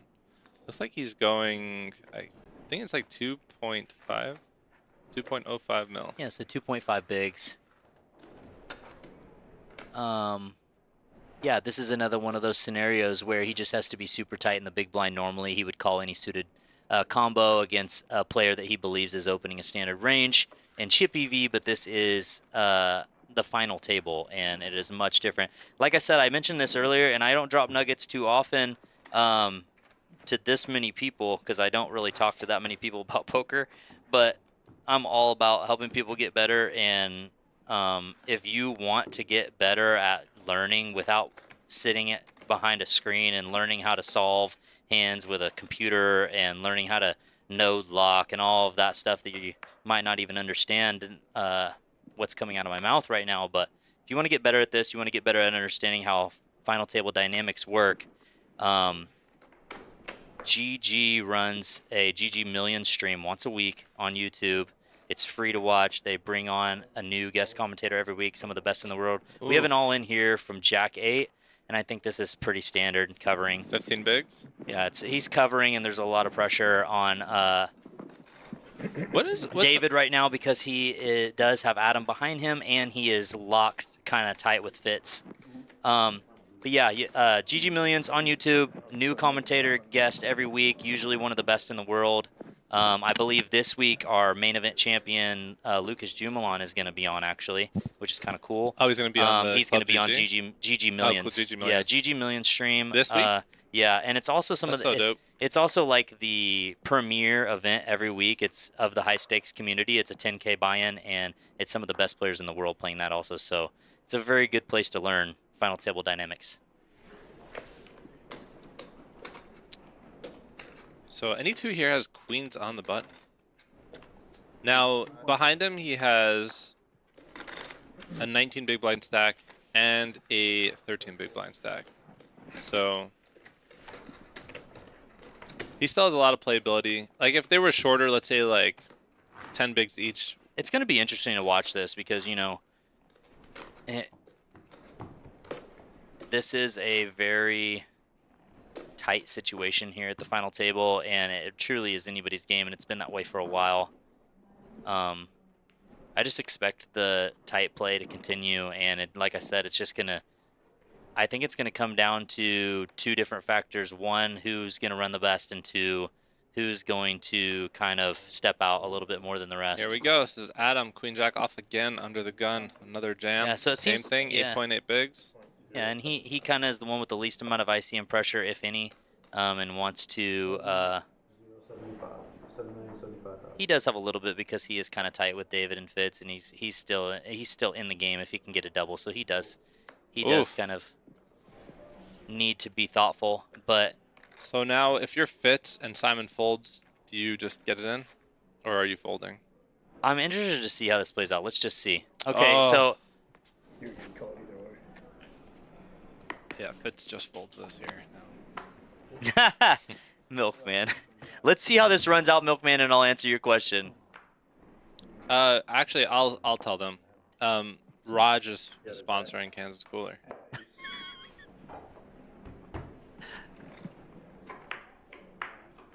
Wow. Yeah, baby. The nuts. Flops the nuts. That's a pretty good flop. It's a pretty good flop. He can only chop now. Yep. We need a jack. A jack only. And they are all three available. All right. We're going to get a double through Malice at the Palace. I fold at first, when I seen the ace, I'm like. I mean, dude, I've been so effing card dead. Yeah. Like you guys have seen, I've had no hand, nothing. We're getting some talk, so we're trying to let you guys hear it. Yeah, since then, right? Yeah. I had two in a row, like, what, 2 hours ago? Yeah. Hour and a half ago, whatever. On the flop each time. Yeah, I saw the king and I'm like, oh, He's been dealing some dirty flops. That's crazy.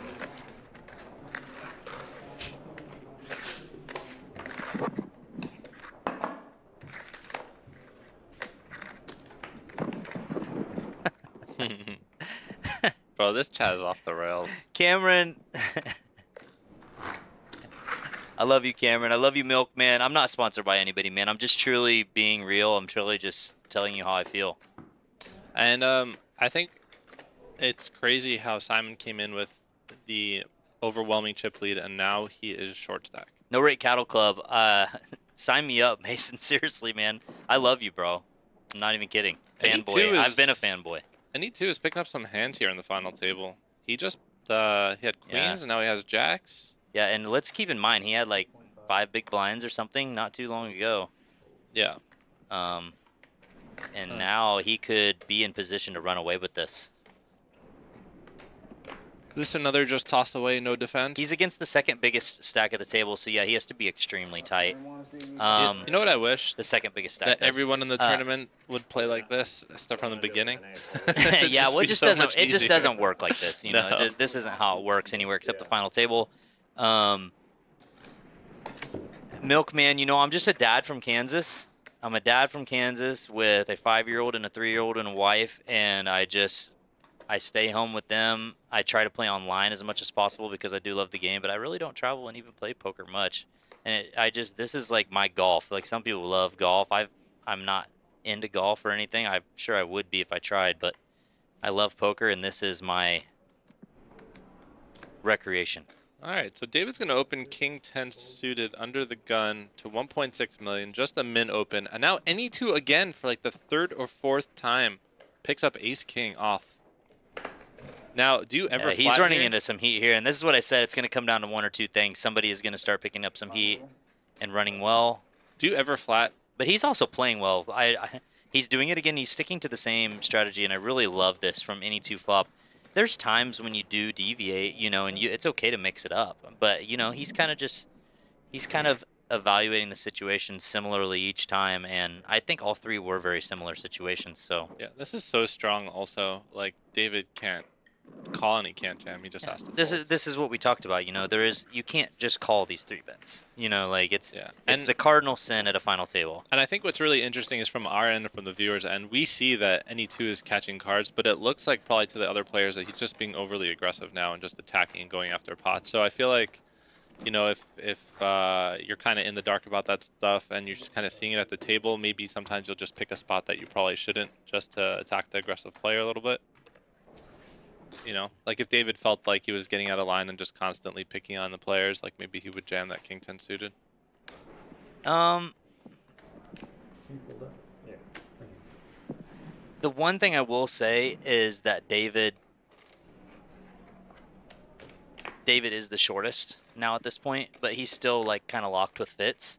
So that's just like the most important dynamic of these five right now is like 2.5. who's locked with who and like who has to be careful. David still has quite a bit of pressure right now since they're kind of deadlocked at big blind depth. I think it's kind of suicidal to jam the King 10 suited there because I guess mathematically he would have the odds and he does have 3-bet folds, but you're going to be dominated so much. You know, like for sure. I mean, I feel like the King 10 combo isn't probably the best one to do it a lot with. of the hands that he is 3-bet folding are going to be like ace X hands. So it's just amazing how I don't know. I mean, it's also how David is diagnosing it. Like you said, if he feels like any two is starting to get out of line, and he believes that he has the 3-bet folds, then maybe I guess you can consider it. But I just kind of like the fold. I don't think for sure there's too much thought to be put into it. For sure. Yeah. Raj I just don't think it's good enough. Oh man. All I'm kind of saying is you just can't call. You know, for sure. No, you definitely can't call off 11 bigs like that. If you're looking to get involved, you're going to be putting your stack in.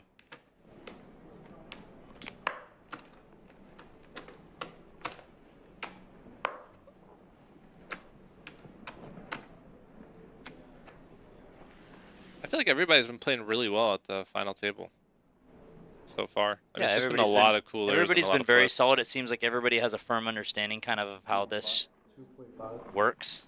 Yeah. From a final table ICM perspective.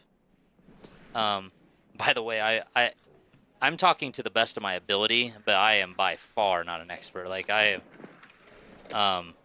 so I hope all you guys think I'm not thinking I'm some expert or something, but I am doing my best. And, you know, I do know a little bit. And I try to learn more every single day. I'd love to get in that man's head, Simon. He's a crusher. Greg says his poker brain hurts. Greg, I didn't know you had a poker brain. That's so interesting.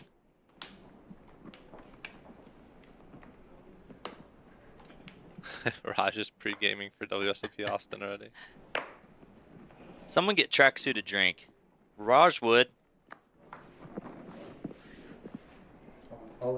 Fitz. Here we go. Oh, blind versus blind. And Adam might have to. Oh, that's gross. Yep. That is gross. They're just exchanging chips all over the place on this final table. Yeah, so Fitz jams for 10 and Adam covers and he cannot bust in this hand, and he's just very strong here with the ace-9. So, and Fitz has kind of stepped out a couple times, somewhat. Lorenzo, are there any other interesting statistics we can pull up for the final table after this hand is over, aside from the payouts? What else you got over there?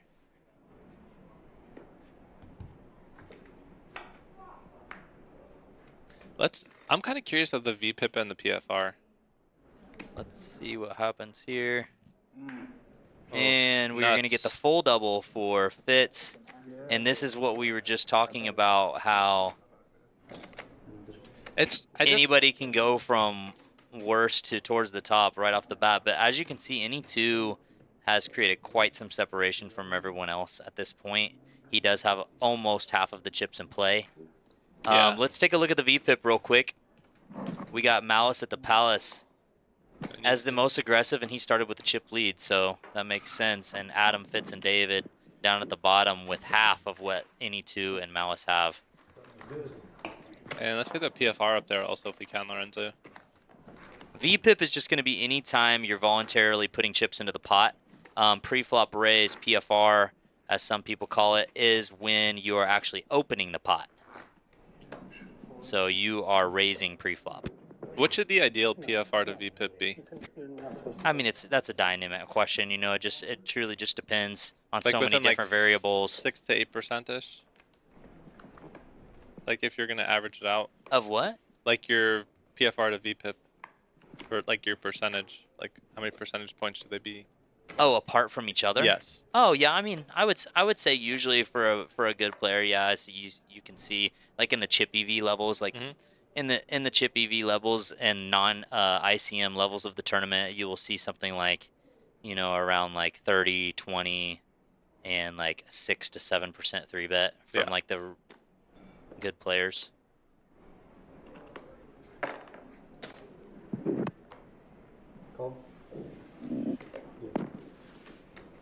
I'd say maybe that's even the aggressive side. So Simon just limps in here on the button with 8 in cutoff with 8 bigs holding deuces. This is probably another hand he could have jammed, right? I'm not sure.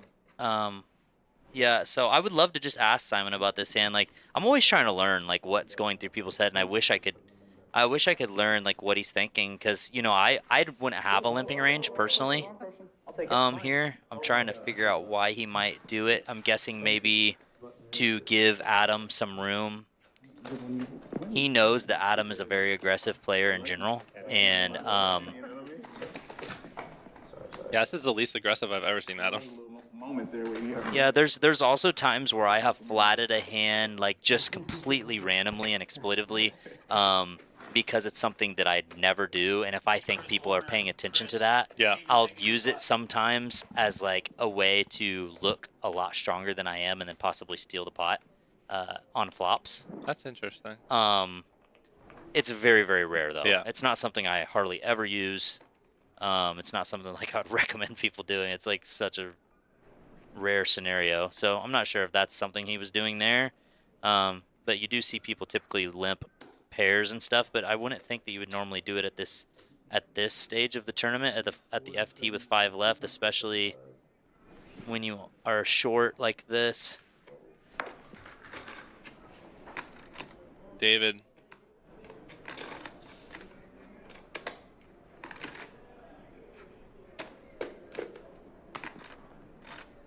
This is probably another jam spot, right?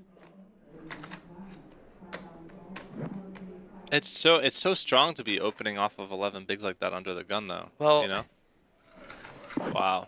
Yeah, I mean, I know I don't think it's a jam, and you can't call, and yeah, it's just a tough spot, and you just have to be super tight because they're both, like I said, similar. They're at the very bottom.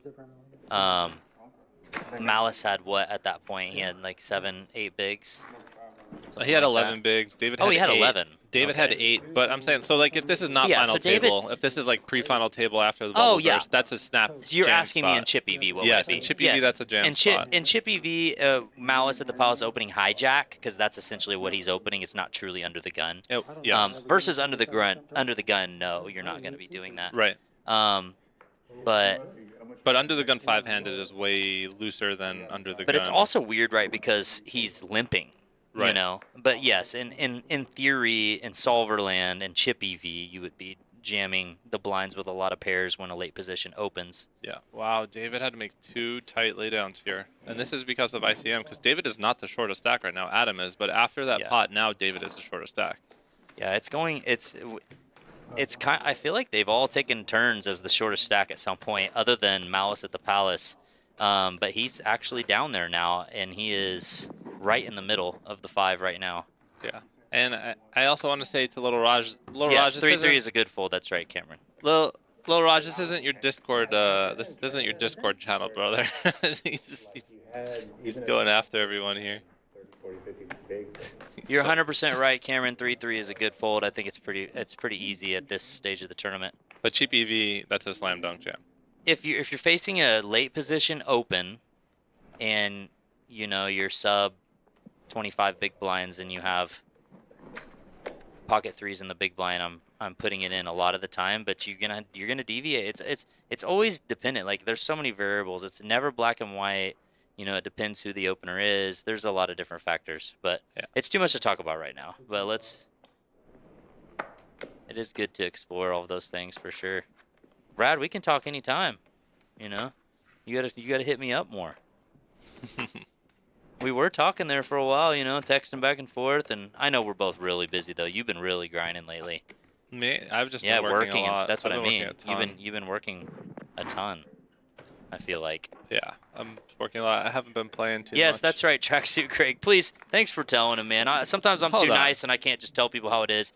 This isn't a personal coaching session, nor am I even qualified to be a coach, to be honest. I'm just asking. I'm just asking questions to shape different answers for like information for the stream. This is not my personal coaching session, Greg. Yeah, I definitely think. Oh, here we go. Here we go. This is it. Look how much we perk up when this happens. And David, sitting as the clear short stack here, is just going to put King Jack in from the cutoff, and this is very fine and normal. And he is just waking up in dreamland, Simon is here, and he is going to cause some real malice at the palace right now for our friend David. Potentially, because David is not going to be dead. Poker is poker at the end of the day, right? Poker is poker. And anything can happen. Here we go. The tank. How much do I have? What should I do? I have aces. How can I look not strong?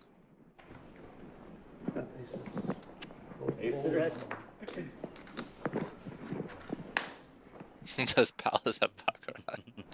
They don't have Baccarat, but they have a Borat. And that is the man right next to me, Brad. Oh, interesting. Way ahead. Oh, sorry. I'm on someone's YouTube short as Borat. I would have loved to see that. Okay, we picked up some outs here for the King Jack. We have backdoor diamonds. We can hit another king or a jack. That is not one of them. No. 5 pure outs. They are all available. King or a jack. Or it is goodbye for Mr. David. All and right. DC, I believe, is his Beautiful. nickname, as someone said. $24,364 for another cool sunglasses wearing guy. We've had a lot of cool sunglasses faces, haven't we? It seems on the pictures there's been sunglasses every time. I would say like half the table is wearing sunglasses. Holy Glaze by... I thought a diamond on the turn was Brother, I've always been envious of the people that can wear the shades like that, you know? It's really cool, you know? I don't know what else to say. I'm sorry, Soap, if I'm triggering you in any way, Soap, and if I'm glazing too hard for you, you can leave the chat, but hit the like button one time before you leave, please. Hit the like button. Anybody else that has not hit the like button, please back out of chat. Hit that like button before we end. We really, really, really, really would appreciate it. Yeah, and I think it's also really cool that busting in 5th still gets you about first place money for a lot of the other local like 100, 150K tournaments that are running here to make like nice 25,000. That's typically what you'd see up top at like 100K, so that's real nice. 3. I mean, this is just sick. 91,000 on a $600 buy-in, you know, is just absolutely sick. You're talking like over 150 buy-ins for first. Over 150 buy-ins. Like, if you've played tournaments for very long, if you can find a tournament with over 100 buy-ins for first, let alone 150 plus, Wow, then you look at that flop. are playing a very, very good tournament. So here we're choosing to flat, or I didn't see what the action was pre. It's 9.4 million. I assume that it was raised and we have a call, but this is one of those flops where it's just like the only 2 players involved. Yeah, so it's interesting, right? Because he chooses to defend the 8-5, and I believe he had the same suited combo earlier, and so decided to fold. I'm not sure the exact scenario here. It is button versus big blind this time. It's 5 He minutes. picks up some 4s. Oh, that's right. That's right. It is gonna apply a lot of pressure seeing this bet here, and he does commit about half of his stack. It looks like so, or about 40% of his stack. This is tough. Yeah, I think this is just going to be a fold from any 2. He has a gutter. He and has a so flush much. draw. He has so much equity, but he also is very. He's drawing kind of. As you can see, he only has 25% against fits in this exact situation, and he decides to call. Wow. Okay. Thing is, he has no fold equity. When you call, especially. Yes. Yeah. If When you were you, gonna jam, that is another one of the problems with calling here is now when you just had separated yourself, this could be the first misstep that we see from any 2, but we will see what the river brings. Yeah, the problem is when you finally have separated yourself and caught some heat, you kind of don't want to commit yourself to a situation like this. frick. You can kind of just get away on the turn and continue to be our chip leader and kind of chip back up even more. You kind of just want to pass these spots where the visibility is low and where you're trying to realize what could be minimal equity. So this is interesting. He goes for the Very thin very value. fair, Esky. Yeah, and you're not committed like Brad said.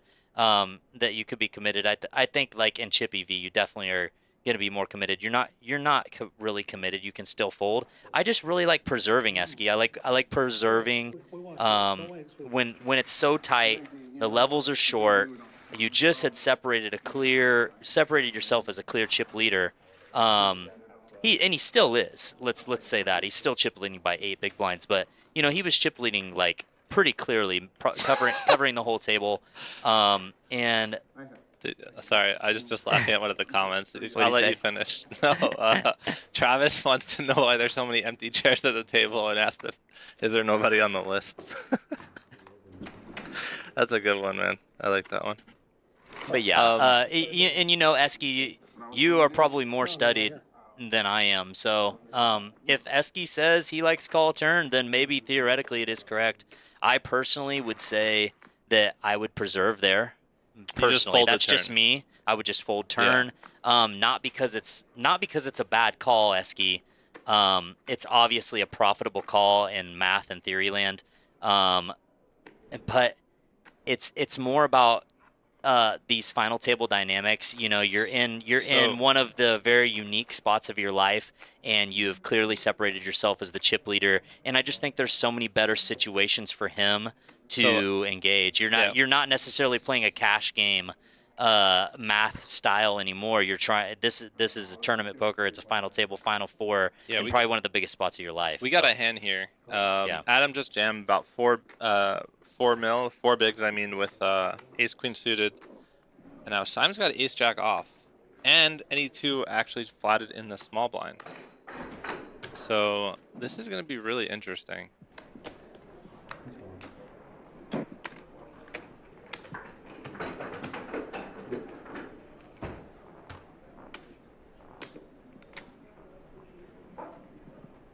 This is very, very spicy right here. 4 players left, 3 involved in a pot for the first time in a while. Have we seen a 3-way yet? Is this our first this is a multi-way? I believe so. All in, yes. I believe this is the first multi-way, and they are because the other 2 opportunities got ISO'd. So. First time you dealt the flop like that. Yeah, the last one David squeezed with ace king and got it heads up against. And yeah, I believe this is very standard. So they really want to knock out a player here. And Ooh, so Simon. Yeah, so I expect them to both to be passive throughout here. Oh boy. That is a very good river, and now I do expect some value to be had. Million. And he doesn't have to be sneaky or anything about it either. You know, he's betting to say, hey, I can beat the all-in player. Close one. For sure. You should go ahead and let me take this one. It's pretty straightforward. Is he really getting called by a worse? And he though, couldn't on beat the river? all-in player, actually, in reality, because he had ace-queen. So we are going to see a triple up by Adam here. And it was much needed, as he was on absolute fumes, and now he actually has the potential to double into third out of four places here with another double. So he is still the shortest, though, so I expect Adam to be trying to get those chips in again here very soon. The blind level has now gone up to 1 million. 1 million. We're gonna color up on break. Okay. So it looks like we're having a color up break shortly. 5-1-1, and so Chopped Liver wants to know what the usual buy-ins for freeze outs are. The last couple Eric ran were about 500 or 600, and the reason why they're priced at that point is because they're trying to get to a certain price point where the prize pool is going to be worth it to sit and play. If we just do like $100, $200 freeze out, it's not going to be that big of a prize pool. I don't know what the house fees are from that, but they've been pretty successful and a lot of people showed up. But getting back to the action here, Adam has King 5 suited four-handed. Oh, was it a chop in that pot?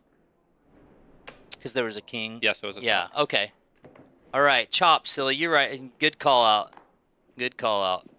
I'm not paying that much attention, but I'm paying way more attention than I was the other night. So all right, I'm getting better each time. I'm improving. We have an all-in and a call. All-in and a call here. Fitz I hasn't expected Adam. dominated. I expected Adam to get back in very soon. He's clear short stack, and he does right away with the King 5 suited and gets called by King Jack in the big blind.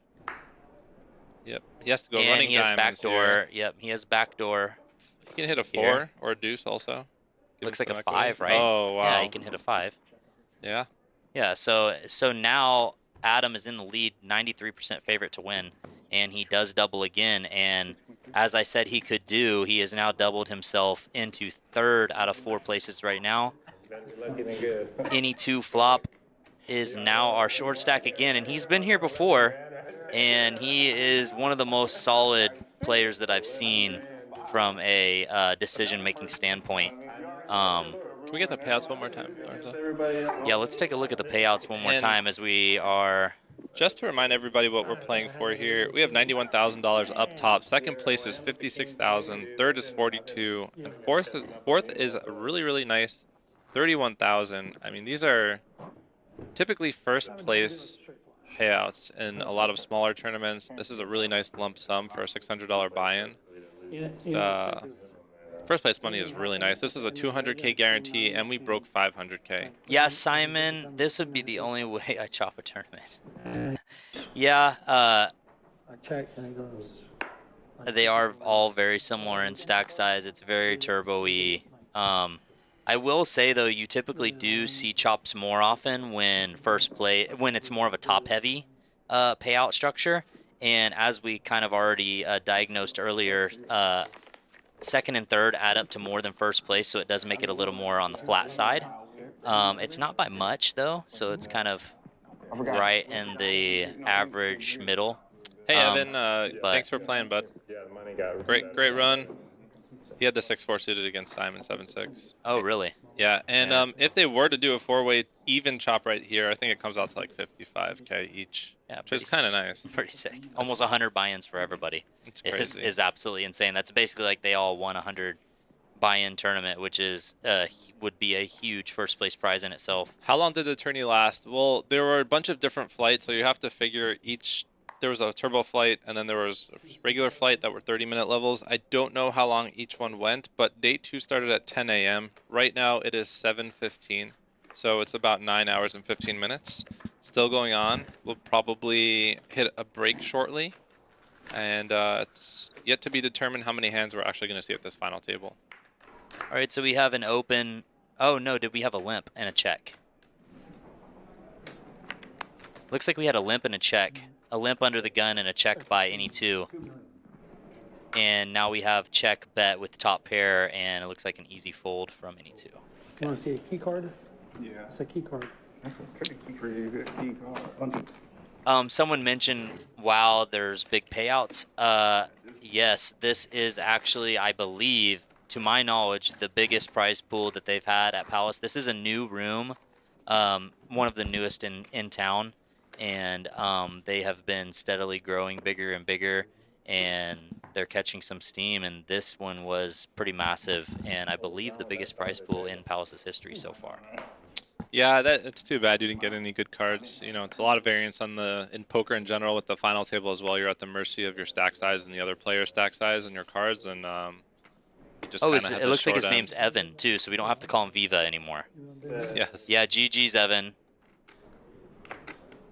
Yeah. Yeah, that was a unfortunate situation with Simon, but got it in good. Good run, man. Really nice job. And Simon has reestablished himself as our chip leader with Fitz in second. This is so swingy. It's so swingy. Yeah, we have two deadlocked against another two deadlocked here, essentially. I do want to see it. This is just gonna be fun to watch. They're talking about potential ICM. So probably didn't bluff you. Yeah, and I mean Simon did have a point, you know, because of the structure of what this is. Ace. There's no pair on there. I was trying to hear if they were going to talk more about it. Because this is a turbo-ish day 2 and final table, and everybody is so short, they basically are just gambling for a lot of money right now. The skill edges that they can have are drastically reduced in this scenario, and therefore chopping is quite appealing. What would you do? Play it out? You know, I'm a big, like I said, I do this for recreation, although the money, obviously, I want to win money. Yeah. But I really love the experience of moments like this, especially because they don't happen very often in poker, you know, in your journey playing. So I personally would want to play it out. So if we were able to come to a deal, you know, and play it out for the trophy, which you see a lot, then... Okay, here we go. We have a non-all-in 3-bet by Ace-Jack in the small blind. We have an all-in and a call. Okay. And he only had to call 2.9 million. Boiled ham and fried donkey. Oh, man. People are funny. What's he referring to? Just random food he made up. Oh, nice. Yeah. King 7 again. So, and the 8s are still holding. A jack we need and an an ace ace. or a jack only for Simon. And it will not come. So once again, any 2 has gone from worst to first. This is the second time at the final table that any 2 has now gone from worst to first. Yeah, Simon just lost half a stack in that And one. this is another hint at what Simon Britton was just in the chat talking about, how this is one of the few scenarios where he would ever chop. And it's because, you know, they're gambling. Like, they're flipping literally for tens of thousands of dollars. Correct. Essentially. So, you know, it's the skill edge in this game is taken away quite significantly at this point. But that being said, it's a lot more fun for us if we can watch. Yes, agreed. Agreed. Much more fun.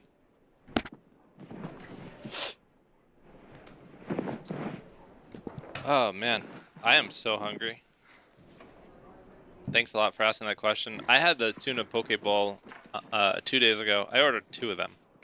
I got it with salmon instead of tuna. It's hard to beat a short. And yes, we do have ice cream and sprinkles in the back. That's completely free.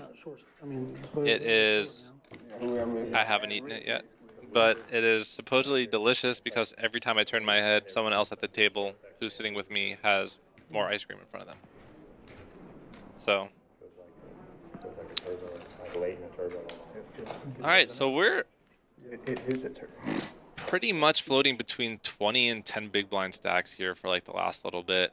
Yeah, we've had a lot of bouncing around. I think everyone's taken their turns being the short stack and the big stack. And Simon says they're hand for hand in the closer upstairs. There are 2 more tournaments going on upstairs. Yes.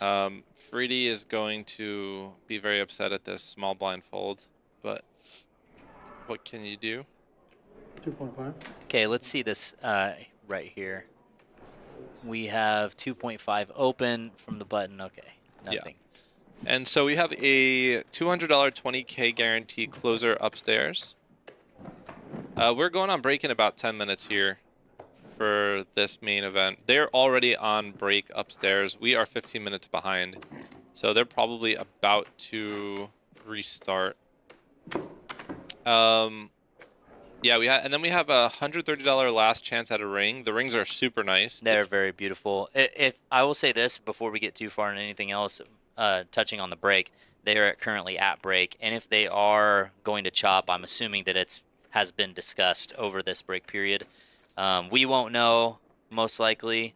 If we do, I would be surprised. But regardless, they will probably play it out for the ring and the trophy. So we are going to get to see it all happen. And it could be quite interesting if they do agree on a chop. I'm sure that we will be able to tell if they don't say anything. We will be able to tell by the play. But, you know, either way, this has been absolutely amazing. And yeah, here we go with another limp from Simon under the gun with 10-8 suited, which happens to be my favorite hand. And it is the spade variety as well, which is my favorite suit of this hand. Yes. And Adam wakes up with ace-queen suited in the small blind. He's sitting on about 9.2. I expect a non-all-in raise here. I'm going to call my prediction. I think Adam is going to be chip leader by the time break starts. And he just goes ahead and goes with it. That's fine as well. For sure. I think Adam will be first in chip lead. I think there's going to be a big swing happening soon.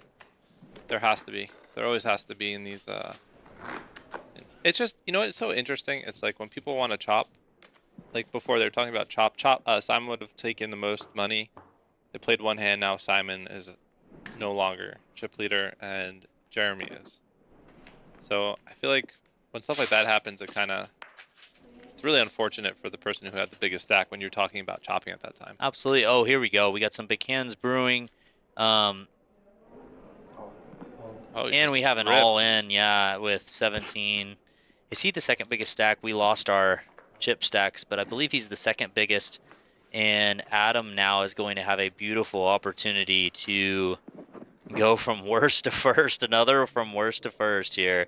And somebody that predicted it, I'm now assuming, hopefully was not trying to spoil something early for everybody. But we are going to see if Adam can pull into first place from worst. All he has to do is yell in his head, no ace, no ace, no ace, no ace. We have 3 outs and only 3 outs currently with an ace. That does not change here on the turn. And we hear a big sigh of relief from our Aruba-bound player. We will call him Aruba Adam. And he now is in position to not only win a beautiful trip to Aruba on the house, thanks to RunGood, from winning a flip at the beginning of this thing. He's not only on pace to do that, but he is now in position to potentially win this RunGood main event ring as well.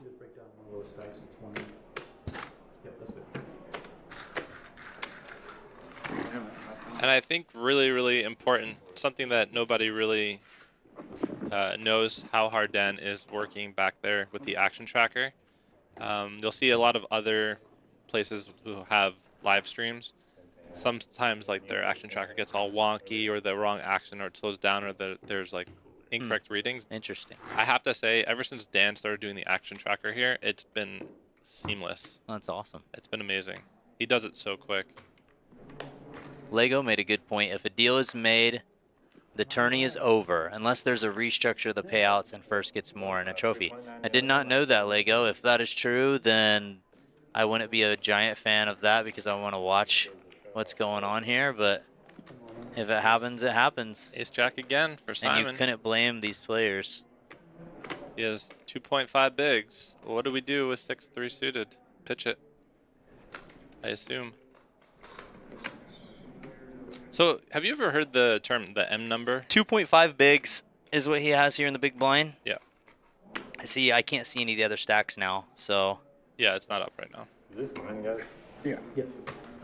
So, you know the M number? You ever hear that? The number of orbits you have left based on your chip stack to play. So, like, if he had, like, 5 bigs, right? He'd play big blind and ante Gotcha. and Okay. Small blind, so he'd have 2.5 bigs per orbit, so his M number would be 2. He'd have 2 full orbits to play before he'd bust. Nice. No, I've never heard of that, actually.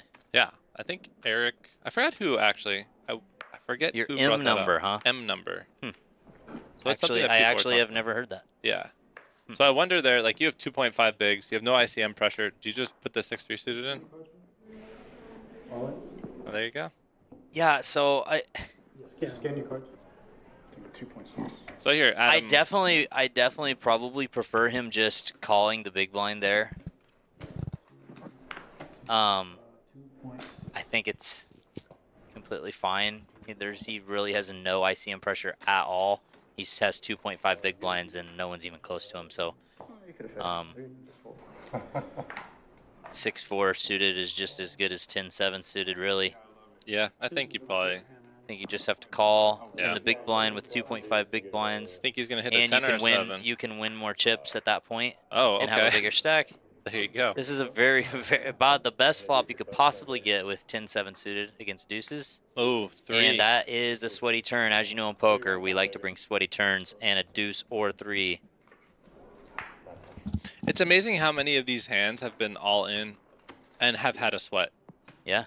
It Poker hasn't been does like, that. Yeah. It's like it's watching us. You're gonna lose, but because Whoever runs the game. it's hard to think. So Fitz gets a nice double up to about 6 bigs here. Now his M number is like 2.5. His M number. His This M is number. great. I've never heard this. Really? No. I just need a break. Who created this, you said? Creative, I think he's saying that, or he or she brought it up from Dan Harrington, one of Dan Harrington's Dan Hold'em books. Harrington. Huh. Well, I mean, Dan Harrington is a legend, so. But yeah, Yeah, that's where I've we never learned heard it of from. the M number. I feel like I've talked to more people about poker, more different people about poker than maybe almost anybody over the last few years. And I can't recall ever hearing the M number. It's too big of a bet. Simon. Play a big one. Not a big one. Actually, I don't like my bet. I like that. You don't like Oh, the bet? no, it's too high. Ace king? No, I had a good hand. Just too high. Too much. Simon makes me laugh. Made it worked out. It's interesting to hear like what people say It's structured. when they're talking about previous hands, like if they tell the truth or if they lie or what they say about it. I've had people lie on stream before. It's like, Okay. brother, we could go back and look at it. Yeah, I mean, there's strategy behind it all, but it's interesting for sure. Adam wakes up with ace king on the button here. And 24 big blinds. Looks like he's facing a 17 and 16 big blind stack in the blinds.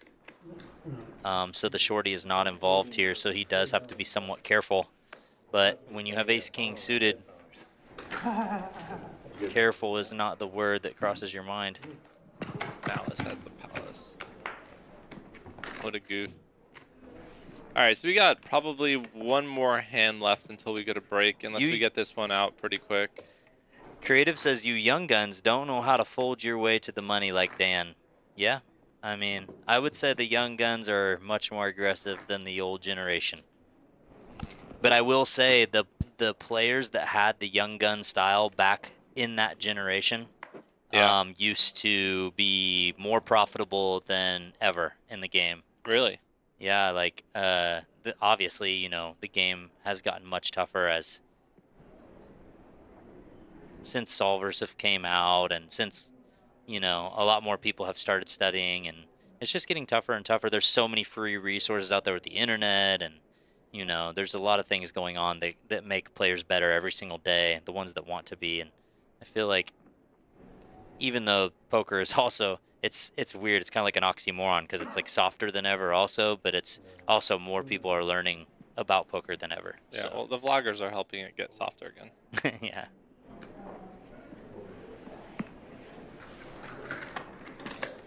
All right, let's go to break, guys. All right, they're going to break. So during this time, What do we do during this time? we can do whatever we want. We can sit and chat. We can be quiet and come back in a little bit. But we can probably just do some advertisements, I assume. No advertisements to run? Hey guys, we're gonna kick all the quarters. Okay. Tony, you got? You gotta do that for me? You gotta give me the 500? All right, guys, we're going to take an 8-minute break here just until it gets started. There's our guy, Dan, and Eric, the two guys who are running the live stream right now. 28.6. And Sorry about the chairs. thanks for tuning in with us, and we will see you back in a couple minutes. This guy.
Hey guys, welcome back.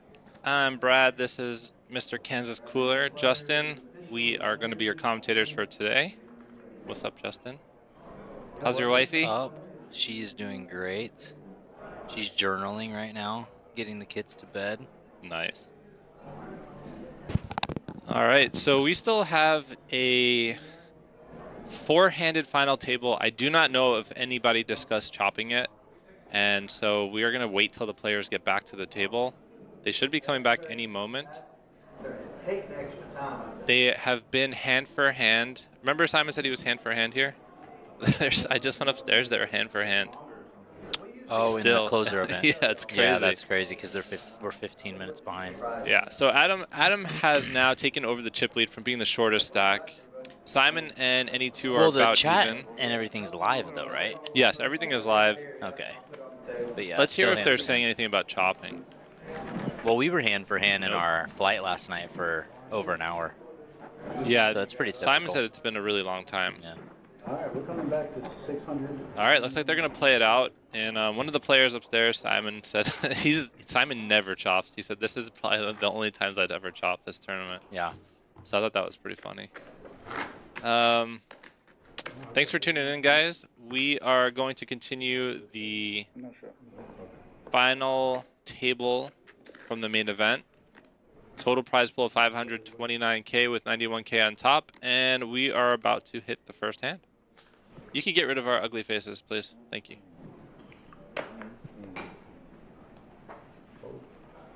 My confidence pick. Woke up with the first hand. It's nice. Oh, I feel good. Let's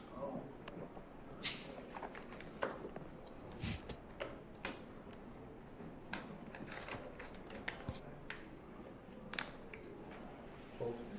All in? Yeah, so Fitz is short here. He has 3.5 big blinds, and he's probably just looking at trying to get a double, and he'll be jamming a lot of hands here. And with the hand you said that I could just have him fold. Do you see? I'll take it.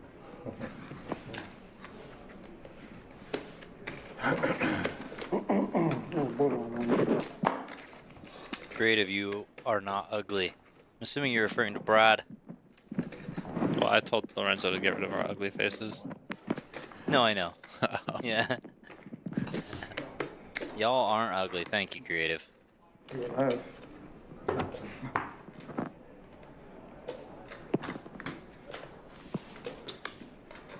Brad is definitely known for his well above average looks.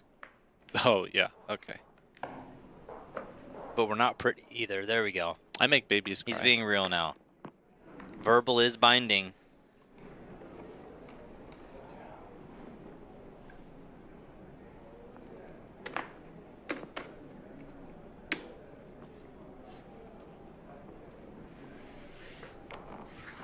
All right. I wonder. Got a walk. Is that the first walk of the final table? I'm not sure. I think there was Adam got a walk earlier. Okay. I wonder if there was any talk about chopping at all. Did you hear anything? I mean, I'm absolutely positive that they've all discussed chopping at some point. Did you go upstairs and get ice cream? I went. I did. Thank you for letting everybody know. Yeah, I did, and I'm currently eating. It's free soft serve here at the Palace right now. That's awesome. I did go up. I did take a peek into the room as well, but yeah, here we are. Fitz is all in. Four-handed under the gun, essentially the cutoff. To be honest, there's not really much analysis to be had at this point. I think just kind of,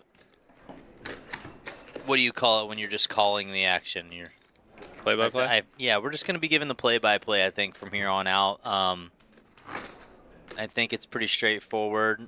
They're playing for a lot of money right here, $90,000+ up top, over 150 buy-ins. The buy-in was only $600. This is the most epic event. After taxes, how much does that take home? The 90,000. So It depends where you live. Depends where you live.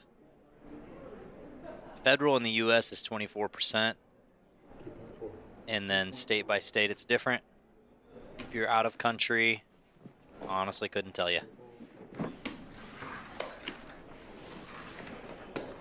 And then there's also some weird state rules as well. Like typically you can write off your losses, as everyone probably already knows in the poker community. You can only write off 90% of your losses this year federally.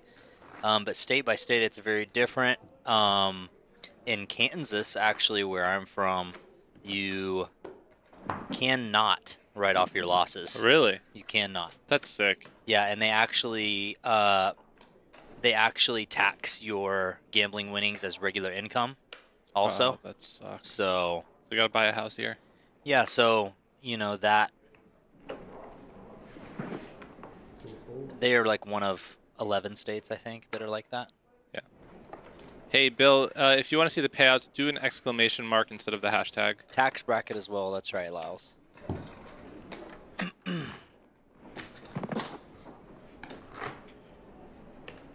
But we'll put it up there for you. Thank you, Lorenzo. So if everyone were to do an even chop right now, it would come out to about 55 apiece, I believe. 91, 56, 42, and 31 divided by 4. 91. And so if we just divide that by 4, it's about 55 apiece, give or take like 1,000 or 2.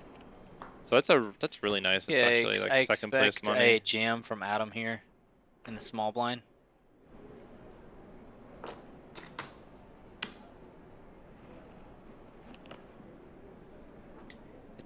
Any 2 is going to have a lot of pressure on him because Fitz is so short. Oh. It looks like he's going for a call. All right. I'm curious to see if he thinks any 2,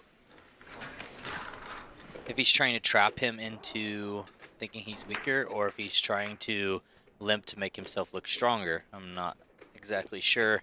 I highly doubt his intention is just to play a post-flop pot where the SPRs are going to be so low.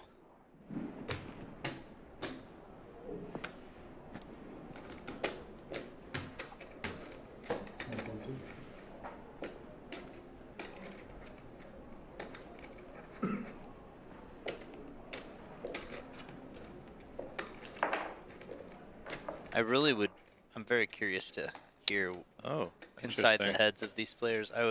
I really love hearing how people think about the game. Oof. And an 8 comes on the turn of diamond variety, and Adam now picks up the flush draw and has 75% favorite to take this pot.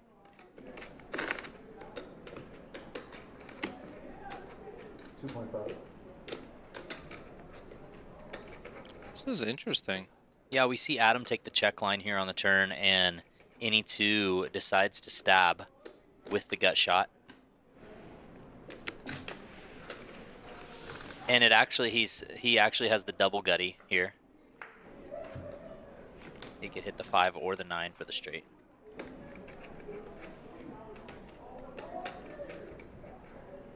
And let's see what Adam does after a very, very unique, weird line all around. Let's see what his plan is here on river. He decides to check. And yeah. Any 2 decides to shut down on the river after taking a stab at it on the turn. Adam will get another one shipped his way and continue to separate himself from the other 3. How's your ice cream? It was very good. Do you get sprinkles? So they ran out of the mix. What? At least they did the last time I was up there, so I didn't even try it this time. And so I just put a little bit of chocolate and then a little bit of vanilla. So I made my own little mix. Was it good? Yeah, very good. How'd you compare it to This like... is going to sound weird, but I feel like it was better when I did one of each instead of when it came out naturally as a mix. Interesting. But it's probably just in my head. Do you like sprinkles and pieces in your ice cream? No. Okay.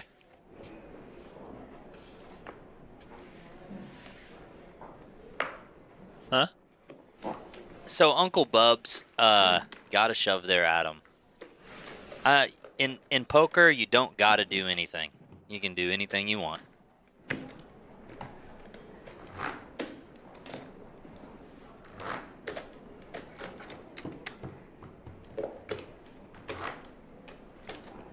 However, I believe the shove line would have been the most effective, in my personal opinion.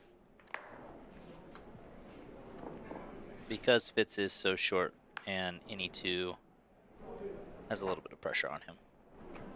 Has to be extra tight. Final tables have always been so interesting to me. They really are. Yeah, they're very, very dynamic. It's my favorite part of the game. Security to the podium, please. Security to the podium, please. Oh, that was interesting. Is that not a normal thing? No, that's not a normal thing.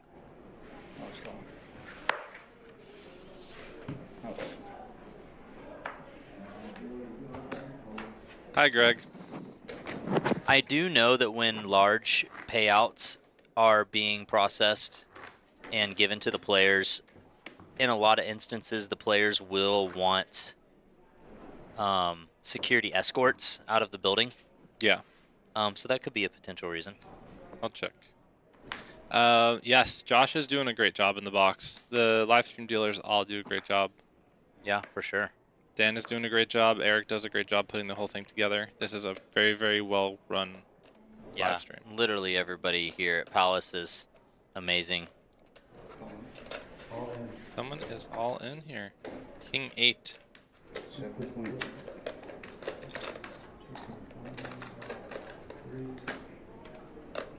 Yeah, Josh. He get Lyles. Josh is the man. Josh is the man. I'll say it.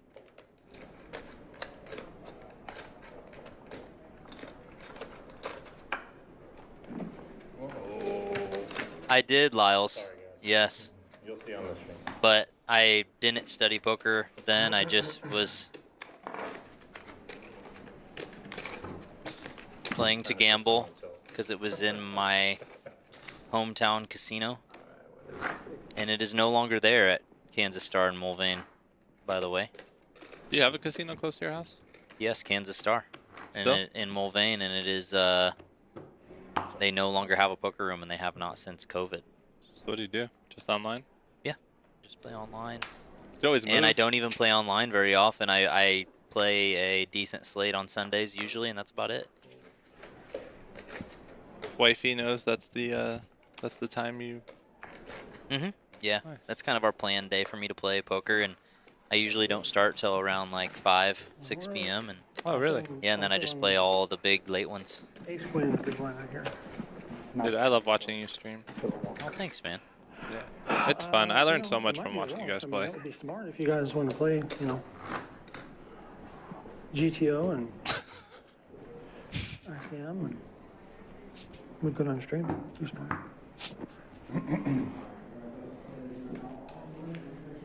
Yeah, if I had anything but a deuce with that ace, I would have. So 3, you go with ace 3, not ace deuce. Ace 3 suited. Yeah. Not ace 3. Yeah. Yeah, you're right. And I would love to be on a final table with Simon. Being at any table with him is fun. But yes, for sure. Wow. Yeah, you won't. No, I was ready to go, baby. You guys do good.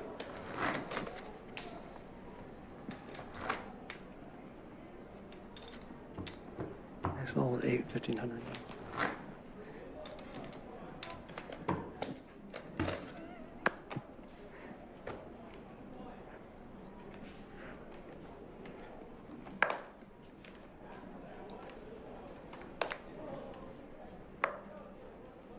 All right, so Adam has a commanding lead over the final table. Not one other person here has double-digit big blinds. Adam has 27 bigs.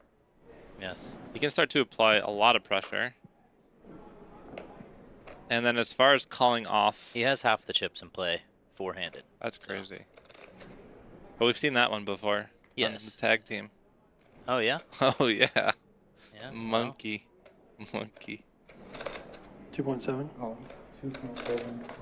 Brad, I have a question for you. Yes, Coming sir. from Tracksuit Greg. I Okay, don't- let's do this first, though. We have a limp, I believe, in the small blind, and a jam from Fitz in the big. 8.4. Oh, no. 5.7 million to call. So it looks like Malice went with a small open from the small and got jammed on by Fitz.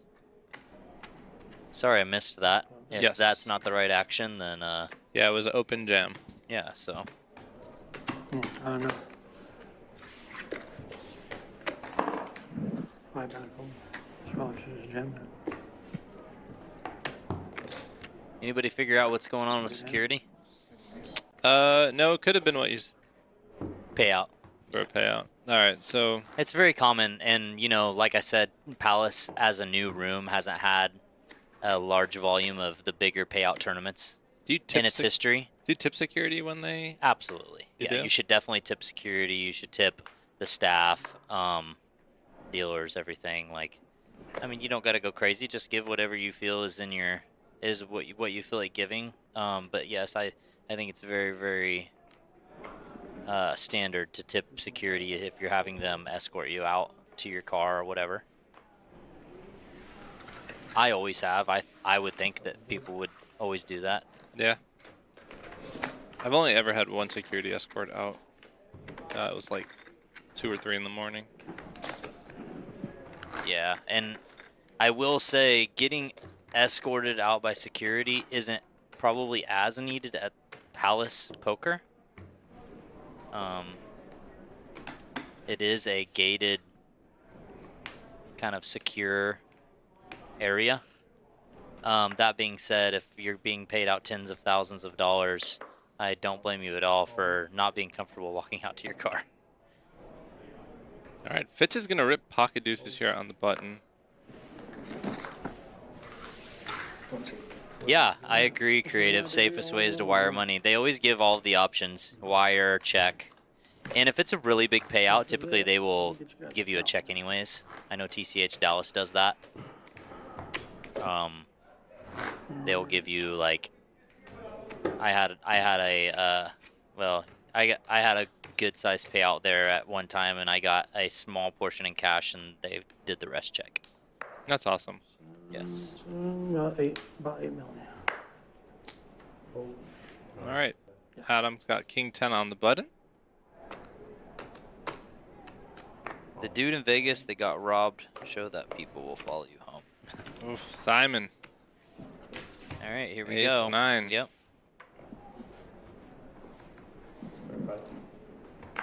It is a fair fight, as heard from our players.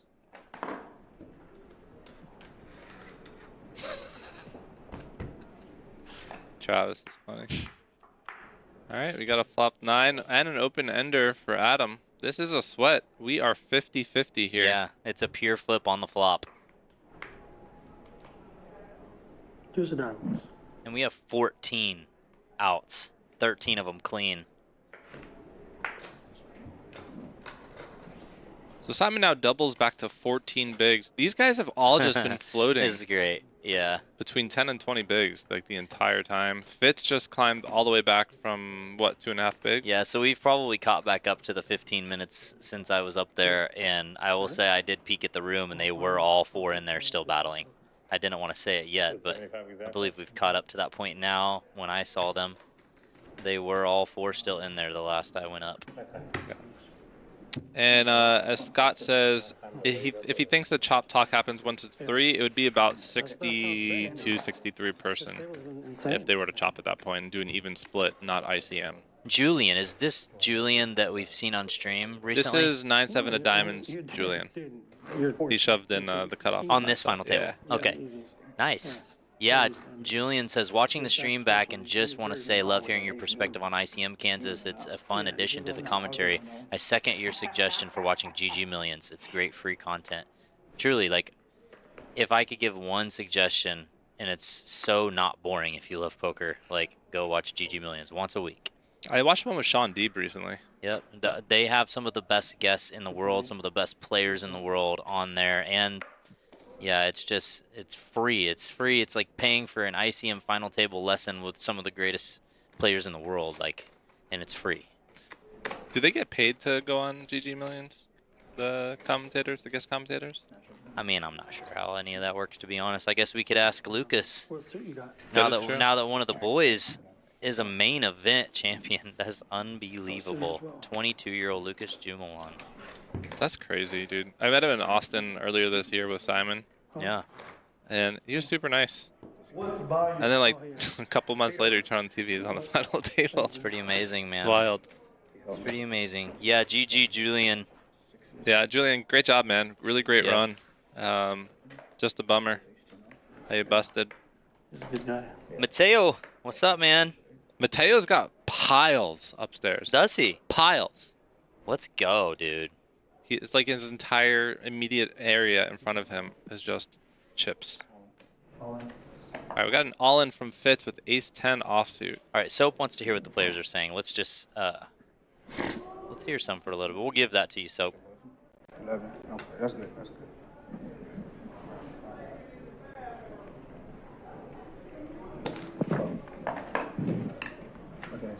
decent.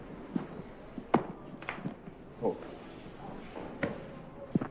Who's? You got him. Yeah, I had like 9. 9, yeah.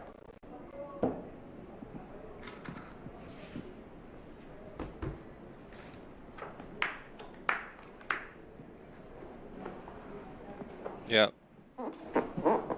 This is a 22.6 million chip pot. Practically. So yeah, it is for the chip lead. He is dead right now. That's crazy. That's crazy final, man. Crazy final. Yeah, and any 2 is going to be eliminated, and what a player he is. 3 even stacks. I was very impressed with any 2. Very, very, very impressed with him. Never played with him. Very impressed with him. 4th place for $31,924. Great job, man. GG.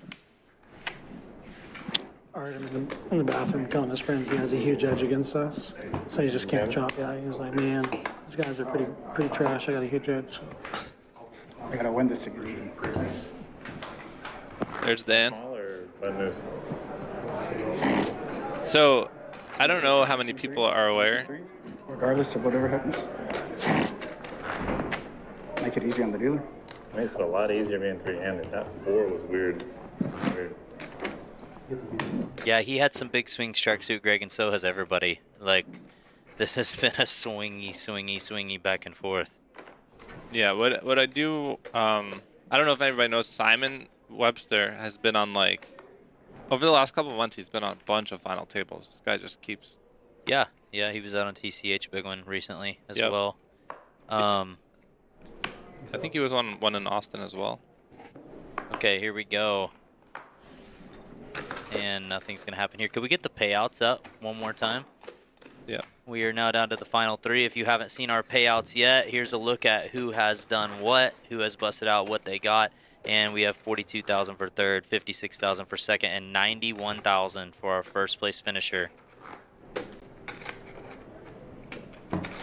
That's crazy. It's been 600 to 91. It's very, very I would good. kill for that. It is very, very good, man.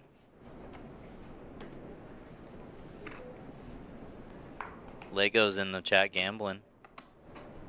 He always in the chat gambling. 3 million. 3 million from his 18 million stack on the button. 2.5 big blinds. And Simon with the decision with King Jack. 3-handed, this has to be a pretty strong hand. Yeah, let's just see what he does. Fold. Decides to fold. All right.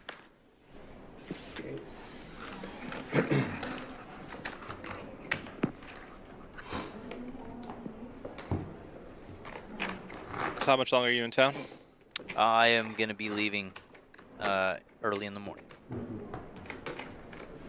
Damn, driving back? No, fly. I fly. Oh, you flew in? Yeah, I flew this time. Was your friend Cody with you this time? He drove. Yeah, I saw Yeah, him. he drove down Saturday. I flew in Friday. Seats 1, 2, 3 are the ones that end up in That's what I said. When we started. Yeah, that's what I said. He also came with another friend of mine. They drove down together.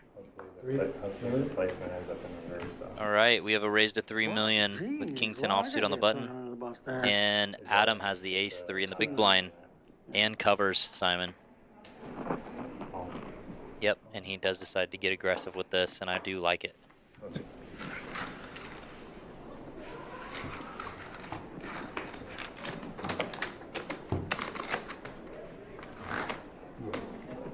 The sizing doesn't have to be as big anymore, right? Technically. What sizing?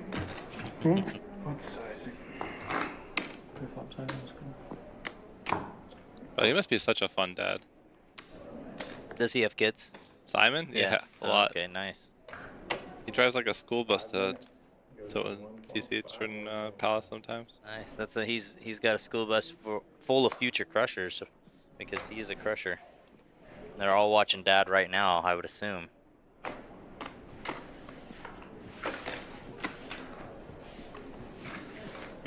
Best moments hub. I got 8th today. Simon destroyed me when we were 5-handed.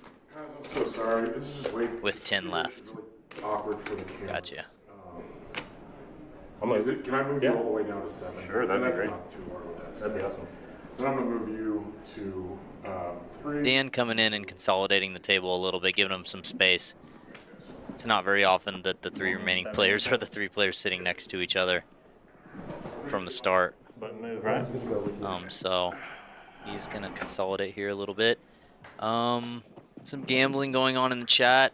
Hello everyone, best moments. That's our 8th place finisher. Congratulations, best moments, GG. Dan is tired.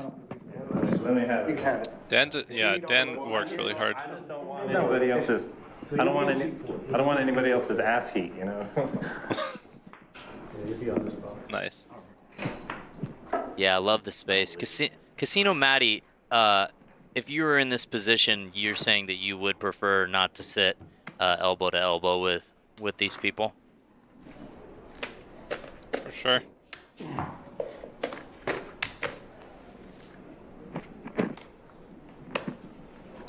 Would you kick your legs up on the table, Matty?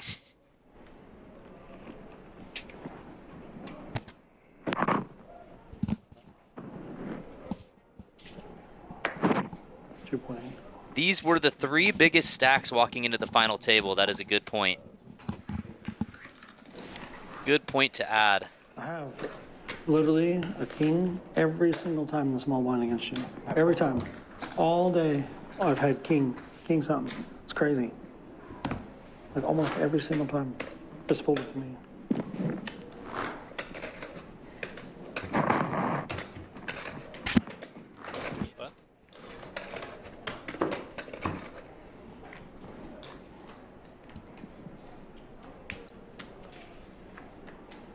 Some people have smelly burps, and I would put my feet in a chair for sure.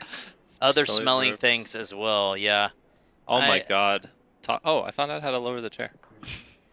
Yeah, poker can be a smelly place sometimes. You are in close proximity with a lot of people, and some of them don't have the best hygiene. I had one of those at my table yesterday. Yeah, it's not always. It's very, very unpleasant when that happens, unfortunately. Yes.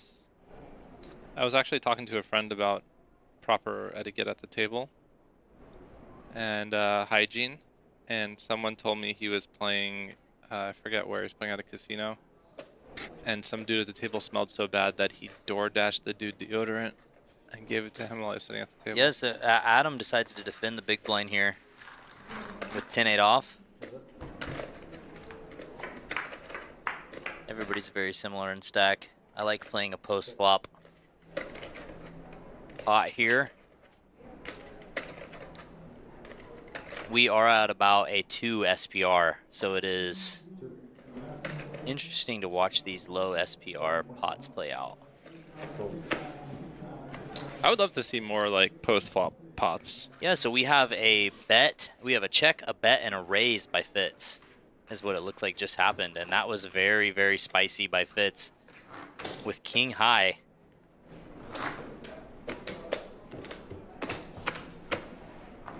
Cairo Cinco, 10-8 suited is a mandatory all-in. If you know, you know.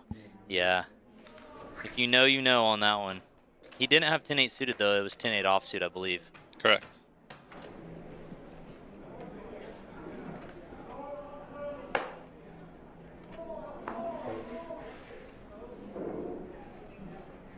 No more poker terms.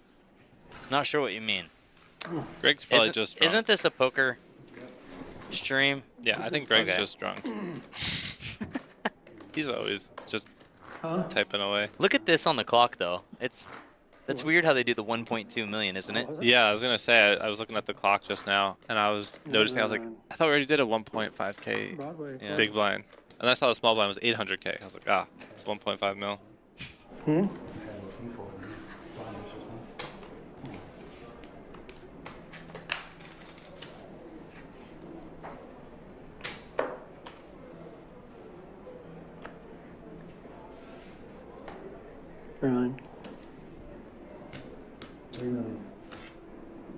Hopefully we'll get to see another post here. There we go. Yes, we have a raise from the small blind and another post flop pot developing. This time it's only about 1.5 SPR, and SPR is stack to pot ratio, just in case you don't know what SPR is. 2.5. He's going to lead this Oh. flop, and we have a jam. Wow. We've had 2 spicy raises on the flop in a row. Both by Fitz, I believe. Yeah, they were both by Fitz. Fitz is making some moves. I think he's correctly determining that whoever is the most aggressive at this point or runs the best is going to win this.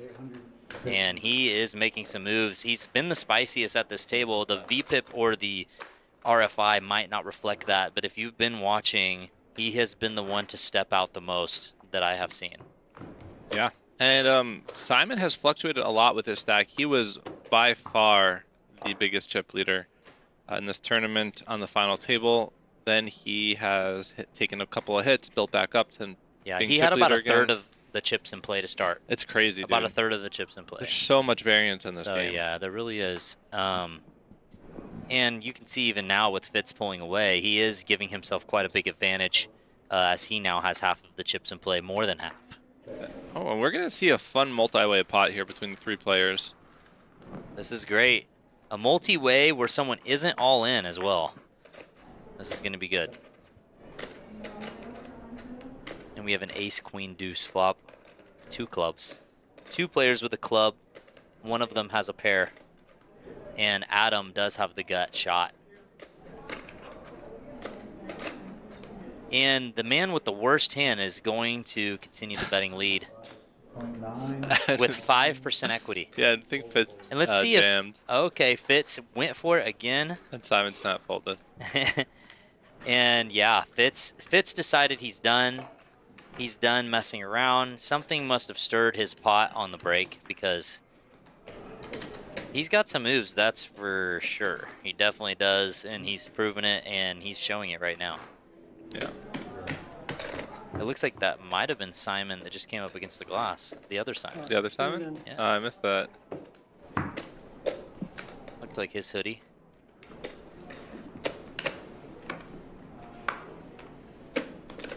I wonder what the prize pool is in that last one. It got like 250 runners or something like that. And not in the 130. I don't know what happened in the 130. Yeah, the other one got 200. Holy cow! Yeah, over like 250. They're at like 50K yeah. almost, 40 Yeah, something. 250, like 50K or something. That's really nice. I played my first PLO tourney this week. Didn't enjoy it at all. Really? Yeah, just was not having a good time. Well, maybe you need to play Big O. They say that's fun. I love Big O. I've been doing pretty well. I've with never Big O. played a Big O tournament, but everybody says that it's the most fun. I think I've cashed 3 out of 4, made 2 final tables. Nice. I started playing mixed games too lately. I love the mixed games. They're way more fun than Hold'em. Mixed games are very fun for sure. I just really love Hold'em, and it's an infinite game, and you can't solve it in a lifetime. Correct. Of studying and learning, so like it just fascinates me, and I have no desire to move on to something else when I've spent so much time trying to get better in this game, you know. Oh, for sure. I mean, you crushed this game. Of course, you know, there's edges and stuff to be had, and that are pretty large in some of these other games, but this is the most common game as well. You're going to find the biggest prize pools, the biggest opportunity, I believe. Fitz actually picks up a hand here with 10s. Yeah. 4.2. And let's see if his image now pays off, because he's been getting quite aggressive. I don't think the 9-5, though, is going to be the customer that finds its way fighting back. Best moments, it kind of looks that way, right? He's decided that enough is enough. He's done playing the ICM game, per se, and he's ready to just pick some good spots to try and steal some big blinds and try to separate himself, and he has done just that, as now Adam and Malice together only have about 12 big blinds. Yeah, this is gonna Fitz has more than doubled both players together combined. Yeah, this is crazy how many swings there's been here in the... This is the first time I believe Fitz has pulled away, though. Yeah, Fitz is really, really... I don't think anyone's had 30 bigs in a long time. Yeah, This is a lot. To Well, this have is right the now. most anyone's had, and this is 45 million is a new peak threshold for a single player stack. So Fitz now has the most chips that anyone has had in this tournament now at this very moment. He has like 75% of the chips in play.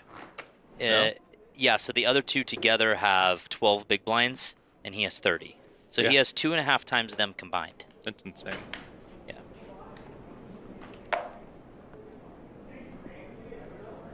And it looks like at this point, if you were to bet on somebody,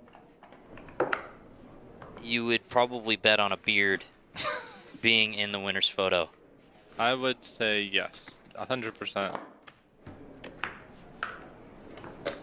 But this is poker, and as has been happening all day, it only takes a double or two, and you're right back in the mix. If Adam doubles through Fitz, for example, right here, he will have 20, and Fitz will also have 20. So that's how this game is at this point. There goes Simon. Oh, wow, they both have almost the exact same hand. Yeah, and I don't expect any action to come from this. This is, we're just going to be seeing a lot of folding or raising and folding until we have some sort of collision here that eliminates a player. Yeah, Fitz, that's something Fitz has working for him though, right? Usually the underdog and the one that's underestimated the most has That is the other Simon. Let's go. I love it. Let's listen. I got Simon within proximity. Simon 2.0. He definitely brings good luck. Might have been on the final table row of the main. I gotta feel good about this, baby.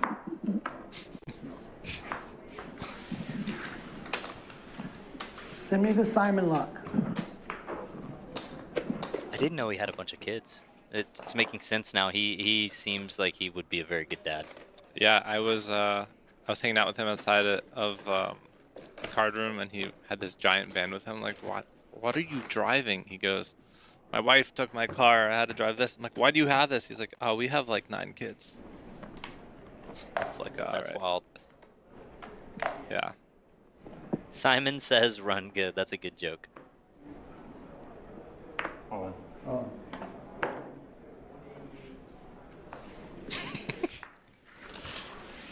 Oh, man. We had an all-in and a fold.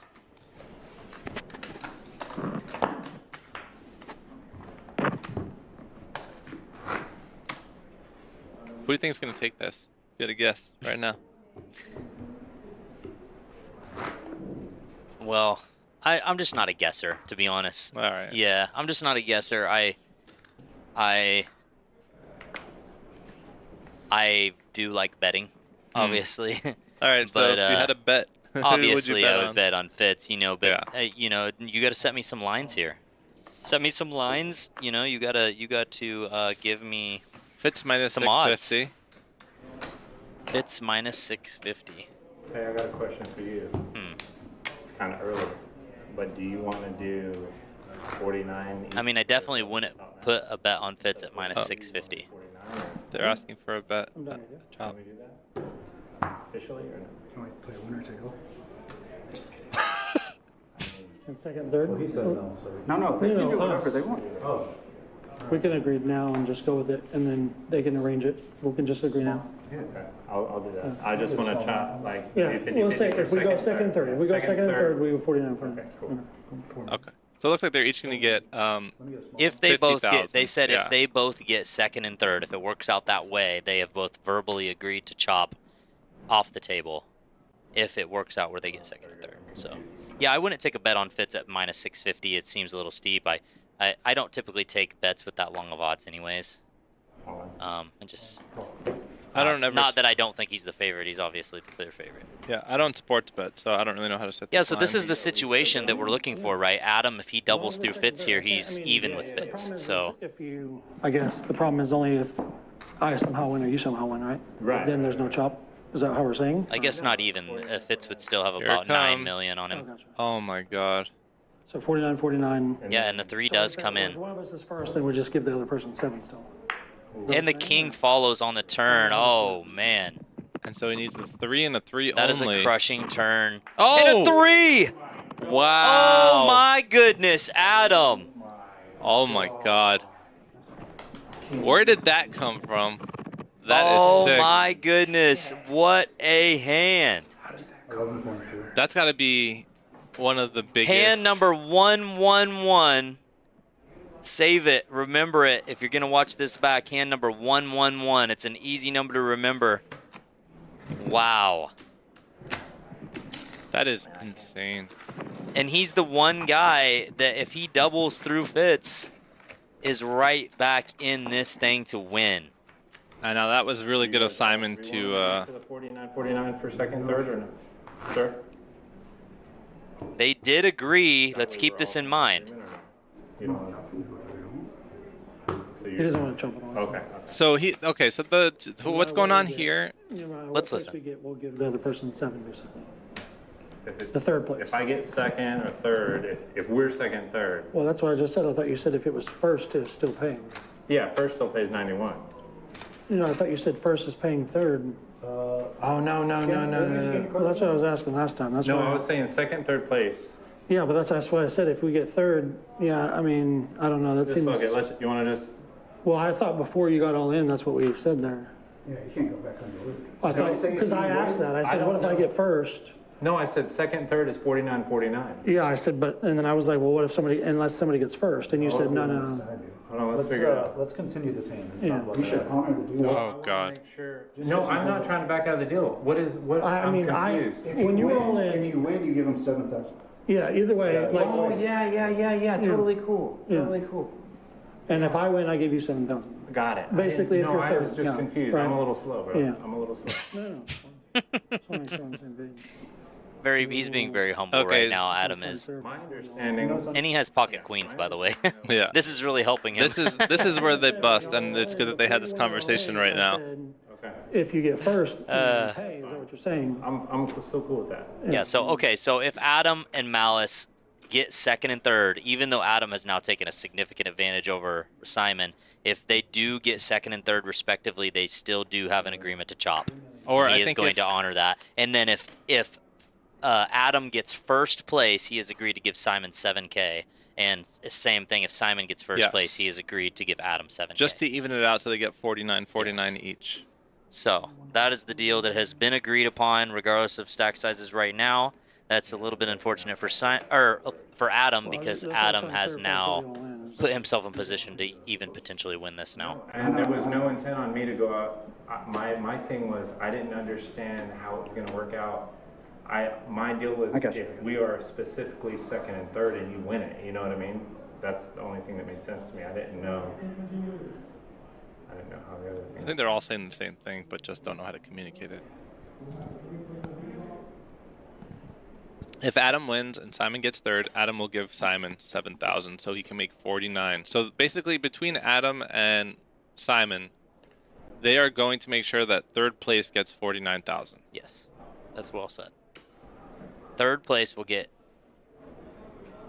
$49,000. Yes, they want to even out the next two pages. Unless Fitz gets third. Correct. If Fitz gets the third, only way third won't get 49,000. Correct.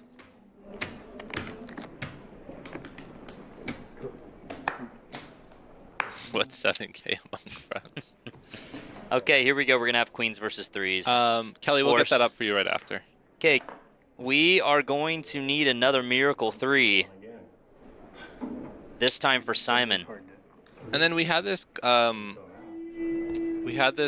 comment before. It would be really great to get a zoom in. There we go. Okay. Some backdoors. Yes, there's some backdoors. The 4-5. And he's dead. That is going to be done. Yep. GG Simon in third place. Great run, Simon. 40. So it says he's going to get paid 42,000.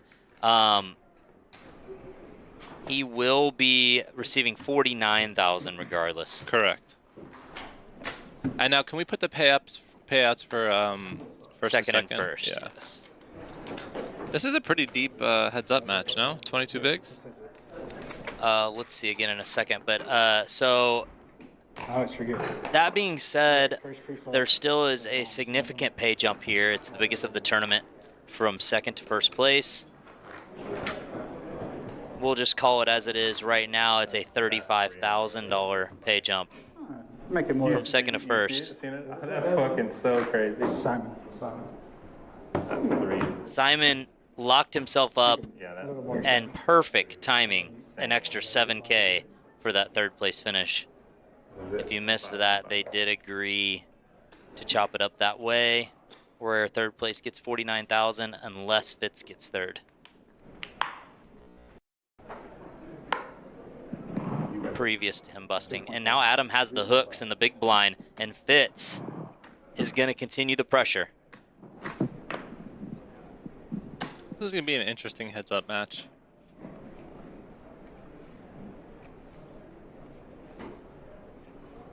Let's see what Adam chooses to do. I expect a non-all-in 3-bet. Like 33. Jamming is also possible. Yep. I prefer the non-all-in, but I think jamming is completely fine. Why do you prefer the non-all-in? It's just because it's a really strong hand, and it's a good hand to induce, I think. You're going to get hands like, you know, the suited ace-x probably, and some other wheel aces, and maybe even some like other king-x combos to 4-bet jam, whereas they would fold if you just jam, as opposed to 3-bet non-all-in. Yeah, that makes sense. We just saw a close-up of the side of the ring. Very shaky. Started a new poll. Heads up, which player will win the Run Good and the Golden Expedition main event? And this is the very first Golden Expedition main event ring to be given out, I believe, of this season. So, who will win? Option 1, Fitz. Option 2, Adam. Oh, and they both flop a pair. Be a nice little pot here. So Fitz checks. Adam rips it. Wow, he just ripped 24 bigs. Well, Yes, technically this is 18 bigs. This is quite a big move by Adam, and Fitz is thinking the same thing. He's like, what is he doing? And he has top pair. He has a very good top pair, and I find it very hard for him to find the fold button. It is for a lot of money, obviously, so he is going to take his time. And let's just sit back and listen. Let's watch one of the biggest moments in this man's life. Which man? Our boy Fitz, I believe this is most likely one of the biggest moments in his poker career. I don't know. I think he's a crusher. Possibly. Let's watch. They're all crushers, Brad. These are big moments. Doesn't matter. All right, Greg called clock. Lorenzo, can you run upstairs and go tell them that Greg called clock? All right, Greg, we're on it for you, bud.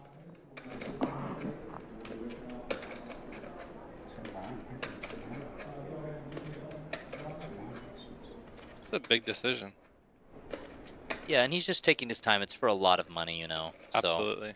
So, you know, when I say that this is one of the biggest moments, I'm not saying he's scared of anything. You know, he's obviously experienced. And you can tell just by the way he's thinking this through. He's going through all of the scenarios in his head right now. But this is just a huge spot. And I find it extremely hard for him to find the fold button here. Julian says ripping 16 big blind is crazy. So what do you think? Let's do a 1 if you think he is going to fold, a 2 if you think he's going to make the call.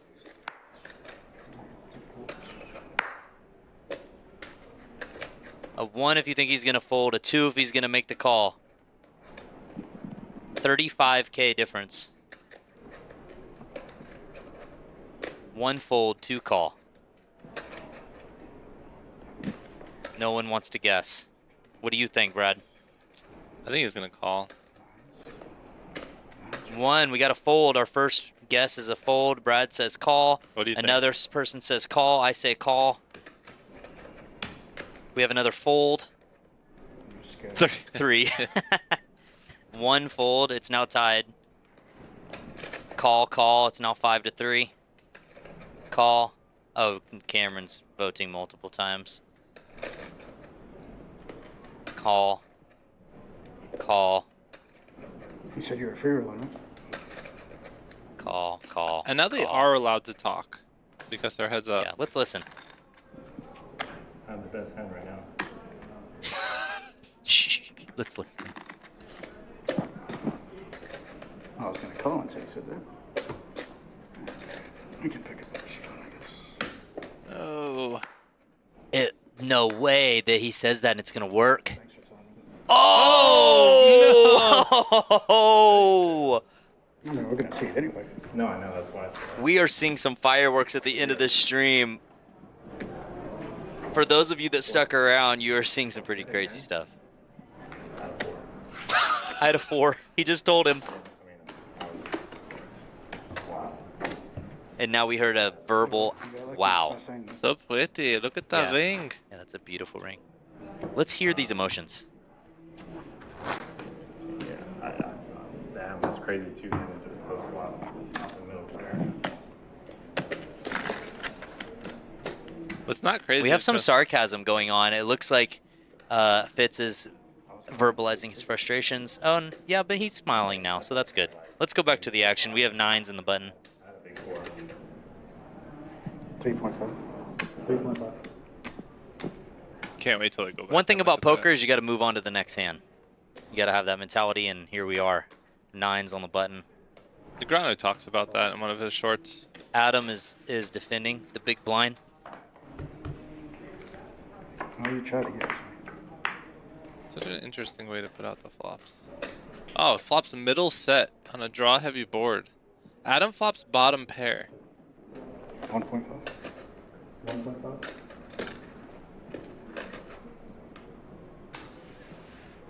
Bottom pair against the set, middle set.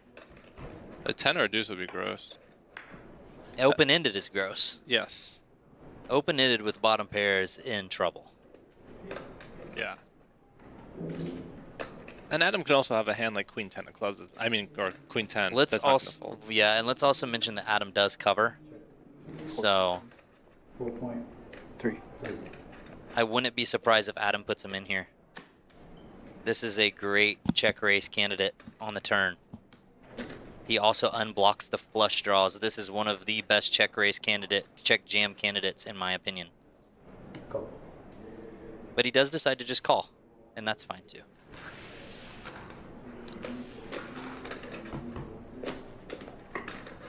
Oh no. And the deuce Oh no. comes, and Adam just got the card he did not want that he was drawing to.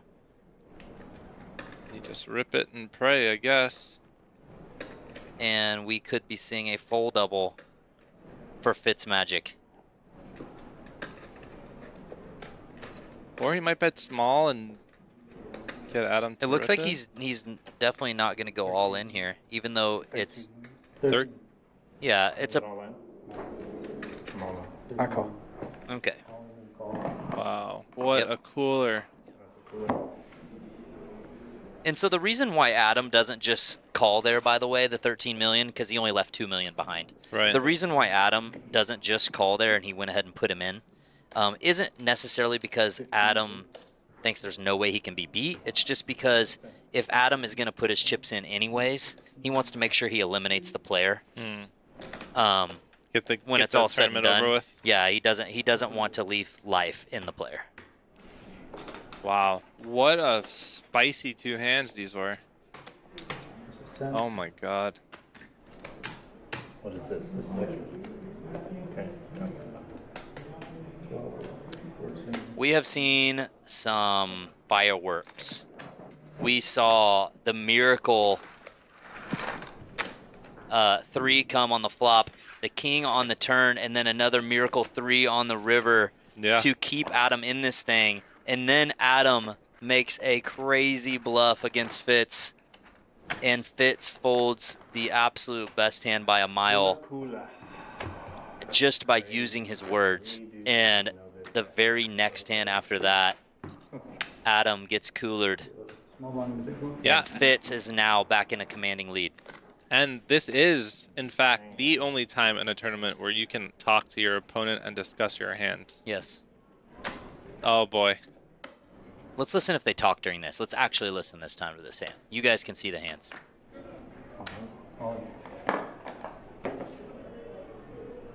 Snap.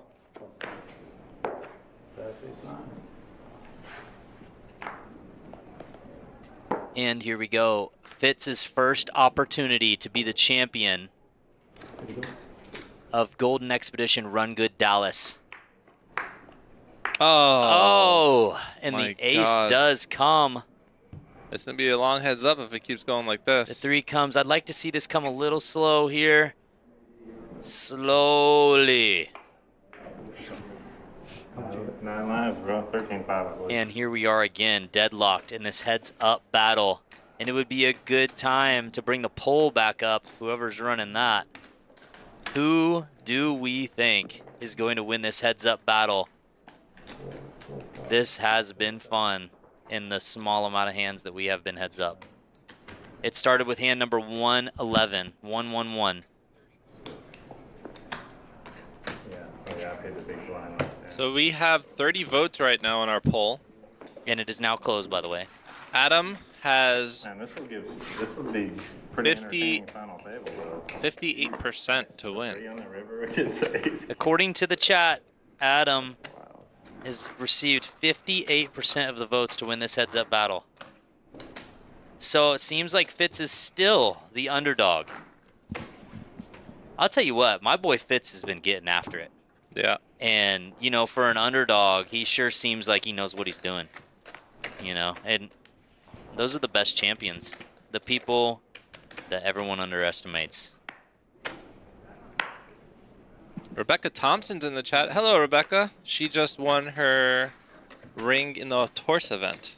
She beat Fitz heads up.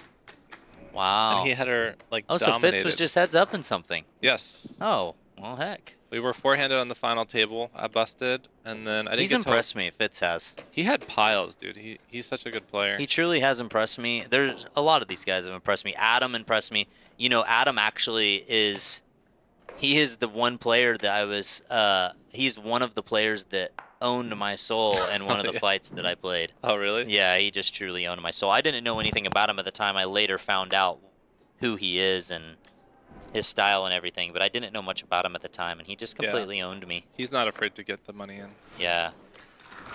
But yeah, two really, really great players playing heads up right now. 3-9 deuce. The flush draw here. Neither player connects. Adam has some backdoors. And we have a jack come in on the turn for Adam. Yeah. And Fitz does pick up the flush draw, And queen a high. gutter. Yep. And the flush does come in for Fitz. The action has gone pretty fast through this hand, so 6 million. 6 million. Wow. And it looks like an overbet. Yeah. Yeah. And a correct fold from Adam. Obviously not having the diamond, it does make it much harder to hero with the jack.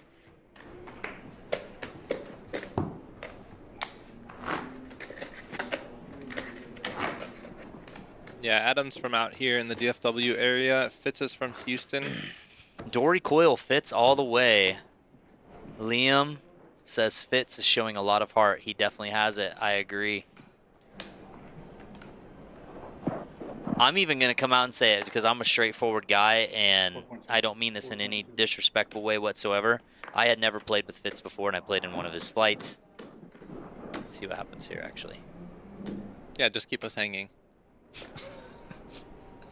And we have a raise. We have a open to 4.2 million with 10-6 and a 3-bet, which is going to work. It's actually a call. Oh, okay. Well, yes. If only I could read. Well, If it looks like a only I 3-bet could with the read. chips, but Okay. it looks like he was putting in smaller denomination. Gotcha.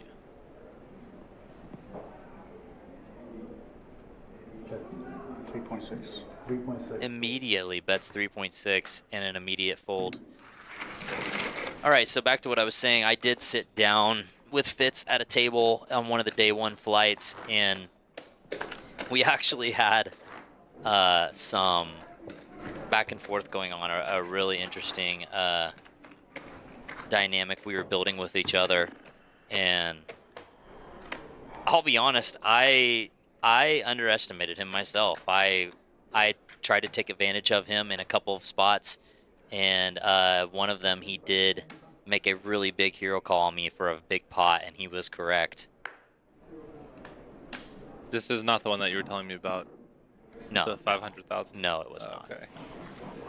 I did end up busting Fitz in that flight, which did not deter him from now having a chance to win this ring as I sit down here. So he got the last laugh there. But yeah, he really is an amazing player, as I've learned since then. Motophile says this dealer tilts him. Or sorry. Spoiler alert. No, we do not need a Potamophobia. spoiler alert. They have to, I don't know if it's because of the flop, but they have to put the flop out kind of like this because it's really hard to get a good spread on the felt. This table is very different from the tables in the room. The felt is different, the cushioning is different. It's like a computer with felt over it. So the card reader has to be interacting with the cards in a certain spot on the table, which is why the dealer is putting them out like this. He can put them out and try to spread it, but it's very difficult to do that. So a lot of the dealers have been doing this on like the speed felt. Look at that ring again. That does not do it justice, I will say that. That quick shot does not do that ring justice. It is amazing. Not saying anything about the quality of the cameras either. This stream is top notch. Way better than many of them that I've seen. Daniel says Fitz wins easy. Yeah, a lot of people are rooting for Fitz right now. Where are the Adam fans? Can we get... we have an all-in and a call. Oh, we do. King Jack, King 6. This is where I'm best. I'm better. So Fitz covers. Yeah, so it does look like Fitz either limped or opened. I'm assuming opened because he called through. Yeah, 13.2. Okay, so Fitz opened. Adam jammed King 6. And is going to have to hit his kicker card again. He did it once. Can he do it again? Oh, he does turn outs. open-ended, more outs, and we have 13 outs to the river. And that is one of them. He hits it again. Jeez, this guy is running so good in his all-ins when he gets it in behind. Look at Adam. Oh my goodness. So excited. Adam cannot lose right now. All right, Kelly, no spoilers, please. No spoilers. The people in the chat would like to watch the stream with no spoilers. It would be really nuts if Adam won the Bahamas package and this, or Aruba package and this. Well, he's in the lead now to do just that. Man, I hope they don't air this. Jesus Christ. So we are on hand 121 of the final table. This has been going since about, what would you say about? Well, 111 was the Ace King Ace 3 hand, and that was when Simon was very short still, right? He had 2.5. That was like the hand before he busted, or did he just bust? I wasn't paying attention to that. Okay, well, I believe it's been going for about, it seems way longer because of all of the action that's happened in this amount of time, but it's only been about 10 to 15 hands, I would say, heads up. Yeah. Adam's dad. Oh, yes. Adam's dad was playing cash earlier. Yeah, honestly, Adam is a really nice guy as well. I played with him, and even though he brutalized my soul, he is a good person, it seems. Yeah. I played with Adam a couple times at the fort out in Alito. Check. Check. So Fitz has a gutter. Got a feel for Fitz, rough run. Yeah, that is true. Okay, here we go. Adam has a gutter. And we are firing again for Fitz. He's going to try to take it back again. And Fitz, it just every time you want to say that Fitz, it's the game is trying to take it from Fitz. Every time it tries to take it from him, he takes it upon himself to pull back. And he is a fighter.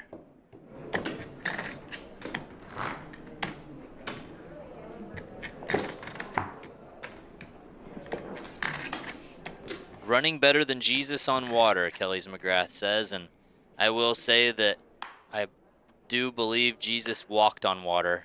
Here we Did go. not run. Another potential cooler. Here we go. Call. All in and a call. And this time, Adam has the better kicker. And this would not be as much so in the realm of where you would expect to chop a lot, although it will happen from time to time. You'll see a meal worth like a ace-6 versus ace-5 or something like that. Yes, a lot less than that. And this is going to make it very hard to chop at this point unless a 3 comes. He needs to hit a 7 or a 3 now. Does Fitz, or this show is over. And that is going to be the game, and Adam, unbelievable, could not lose an all-in. And Jason F. That's insane. But Adam only wins 84,000. Yes, but because he has to give Simon Fitz, 7,000. Adam, congratulations, man. Yeah, that is insane. Yeah, so let's just acknowledge what happened. You know, like, this has just been absolutely insane. Adam comes back from scraps, just made a deal that he was so convinced he was going to get second or third place. He made a deal with Simon. Yeah. To chop the money. And then he comes back and wins and just could not lose. And Fitz, it seemed he was destined. He had over 2.5 times second and third place combined at one point and seemed like impossible to beat. And this was a comeback story for the books. I think what's more impressive than that is just the grind on the final table. Just how everyone came in with different size stacks and just went through it. Yeah. They all almost bled out. Adam was getting it in. He won a bunch of flips or hands where he was behind just to even survive. And just shows you how much variance there is on this final table. Look at Allison, how excited she is for Adam. There was a lot, I will say that. This is awesome. This is so awesome. Look how excited everybody is. And yeah, I think everyone played great. This was a really, really good final table. Yes, congratulations, Adam. And well played, Fitz. You battled your heart out, Fitz. Really impressed. Yeah. He's going to be feeling the sting of this one for a while, that's for sure, because Adam, there's really nothing he could do. I believe he did an amazing job, and Adam just couldn't lose. And Adam did a great job, too. Don't get me wrong. Like, I'm not taking anything away from Adam. He played a great game. He obviously is a crusher. He owned my soul in this tournament. He's a great player. Seems like a great dude. And yeah, the cards and destiny were in his favor. And he not only wins this, and the beautiful Run Good ring and trophy, but he also gets to go to Aruba for free. That's insane. He just wins it all. Look He at that. literally wins everything. That's the face of a guy who just won $91,000. Yeah. That's so sick. Oh my God. This was a really, really, really good structured first day tournament. And yeah, this was a lot of fun. Really good last final table for this event. And Fitz, I feel for him. He had first place in his grasp in this and the Torse event, but he finished in second, which is really, really positive and very accomplished for this tour. That's really hard to do, is to even final table an event. And the fact that he final tabled, I don't know what else he final tabled or if he ran deep in anything else, but he final tabled 2 in 1 week. And that is really impressive. That's very impressive. And very, very impressive. You know, he fell short of first both times, but I think he played really well. I don't think there was anything he could have done differently here. The cards were just like not in his favor. You can go back and argue that Queen 10 hand, but that jam is so strong and they're heads up, and I don't know how well they know each other. So it's easy for us on our side. We see the cards, we see the action, we know what the players are doing and their tendencies based on the action tracker and what we're seeing on the TV. So it's just really hard for us to put ourselves in their shoes as the viewer. For sure. And yeah, very tough, very fun. I mean, the last 15 hands of this final table were amazing. Especially wild. Like they were extra amazing because yeah. And I think I hear fireworks going off upstairs for Adam. That's Adam's dad right there, I believe. Oh wow, so cool, man. What a moment. He gets his dad there too. It seems like bringing your dad is a lucky thing because a lot of people have been bringing their dad lately. Lucas Jumelon brought his dad to the main event final table rail and ended up winning it all. Maybe I'll just bring my dad with me to every tournament and just have him sit right There behind was me. another father-son that came up and took second in the tag team, I believe. What, here? Here at Palace this week for one of the Run Good events. No, that wasn't father-son. It wasn't? No, it was JT and Mark. They're not father-son? I don't think so. Is it father-in-law? Father-in-law. Same thing. Dad, dude, you know? All right. I did not know that. In all fairness, I just, yeah. Yeah, Adam's dad is the one in gray, we believe. Yeah, Adam. Yep, that's Adam's dad with the jeans opening the door right now with the If glasses. Fitz called, he would have won. Well, I mean, maybe. He might have. He still could have not won as well. But yeah, that was a unfortunate fold button find for him. Look at that trophy, though. Yeah, pretty cool. Added on with the Run Good ring. It seemed like Adam was kind of destined to win it based on all the run-outs that he was getting. Well, he obviously was destined to win it. He won it. Yeah. But this was really cool. This is a super awesome event and well-deserved. Yeah. All the players well-deserved to be there. Yeah. You know, if you don't get the right cards at the right time, sometimes you just don't make it any further than you'd like. But so I think everyone played really great. Congrats to everyone at this final table and everyone that played this event. Thanks for being a part of this stop. Thanks for being a part of this main event. And this was fun in the booth. I definitely got to do this more. I like it. You like the booth? Yeah. It's cool. It's cool. It's hard staring at a screen for so many hours. Yeah. Though. Yeah, definitely. But yeah, no, thanks so much for your input and analysis and the company. Took me a minute to get in a groove, but you know. You did great. We found it.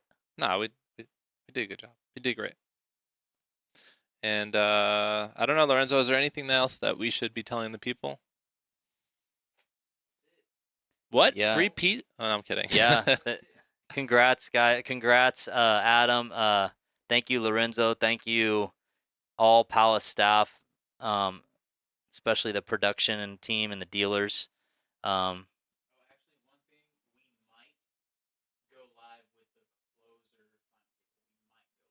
Okay, so there is word that there might be a final table for the closer, which is the event, which is the $200 buy-in, 20K guarantee.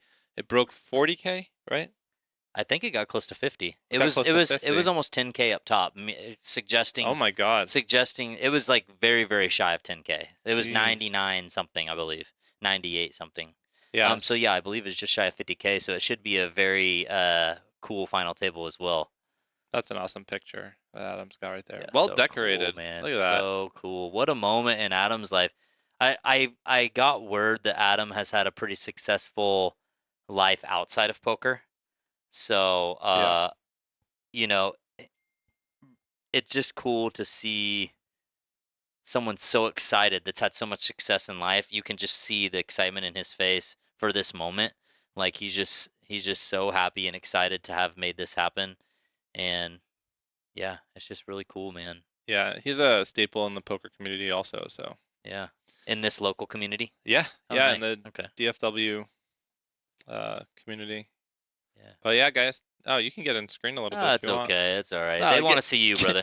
They want to see you, my man. They want to see you, my man. Get over here. What's up? All right. All right. You don't like being on camera? No, I mean. All right, guys. Thanks so much for joining us. That's pretty much it. It's the end of the stream. Thanks for tuning in, and come get free ice cream. Yeah. All right. Later.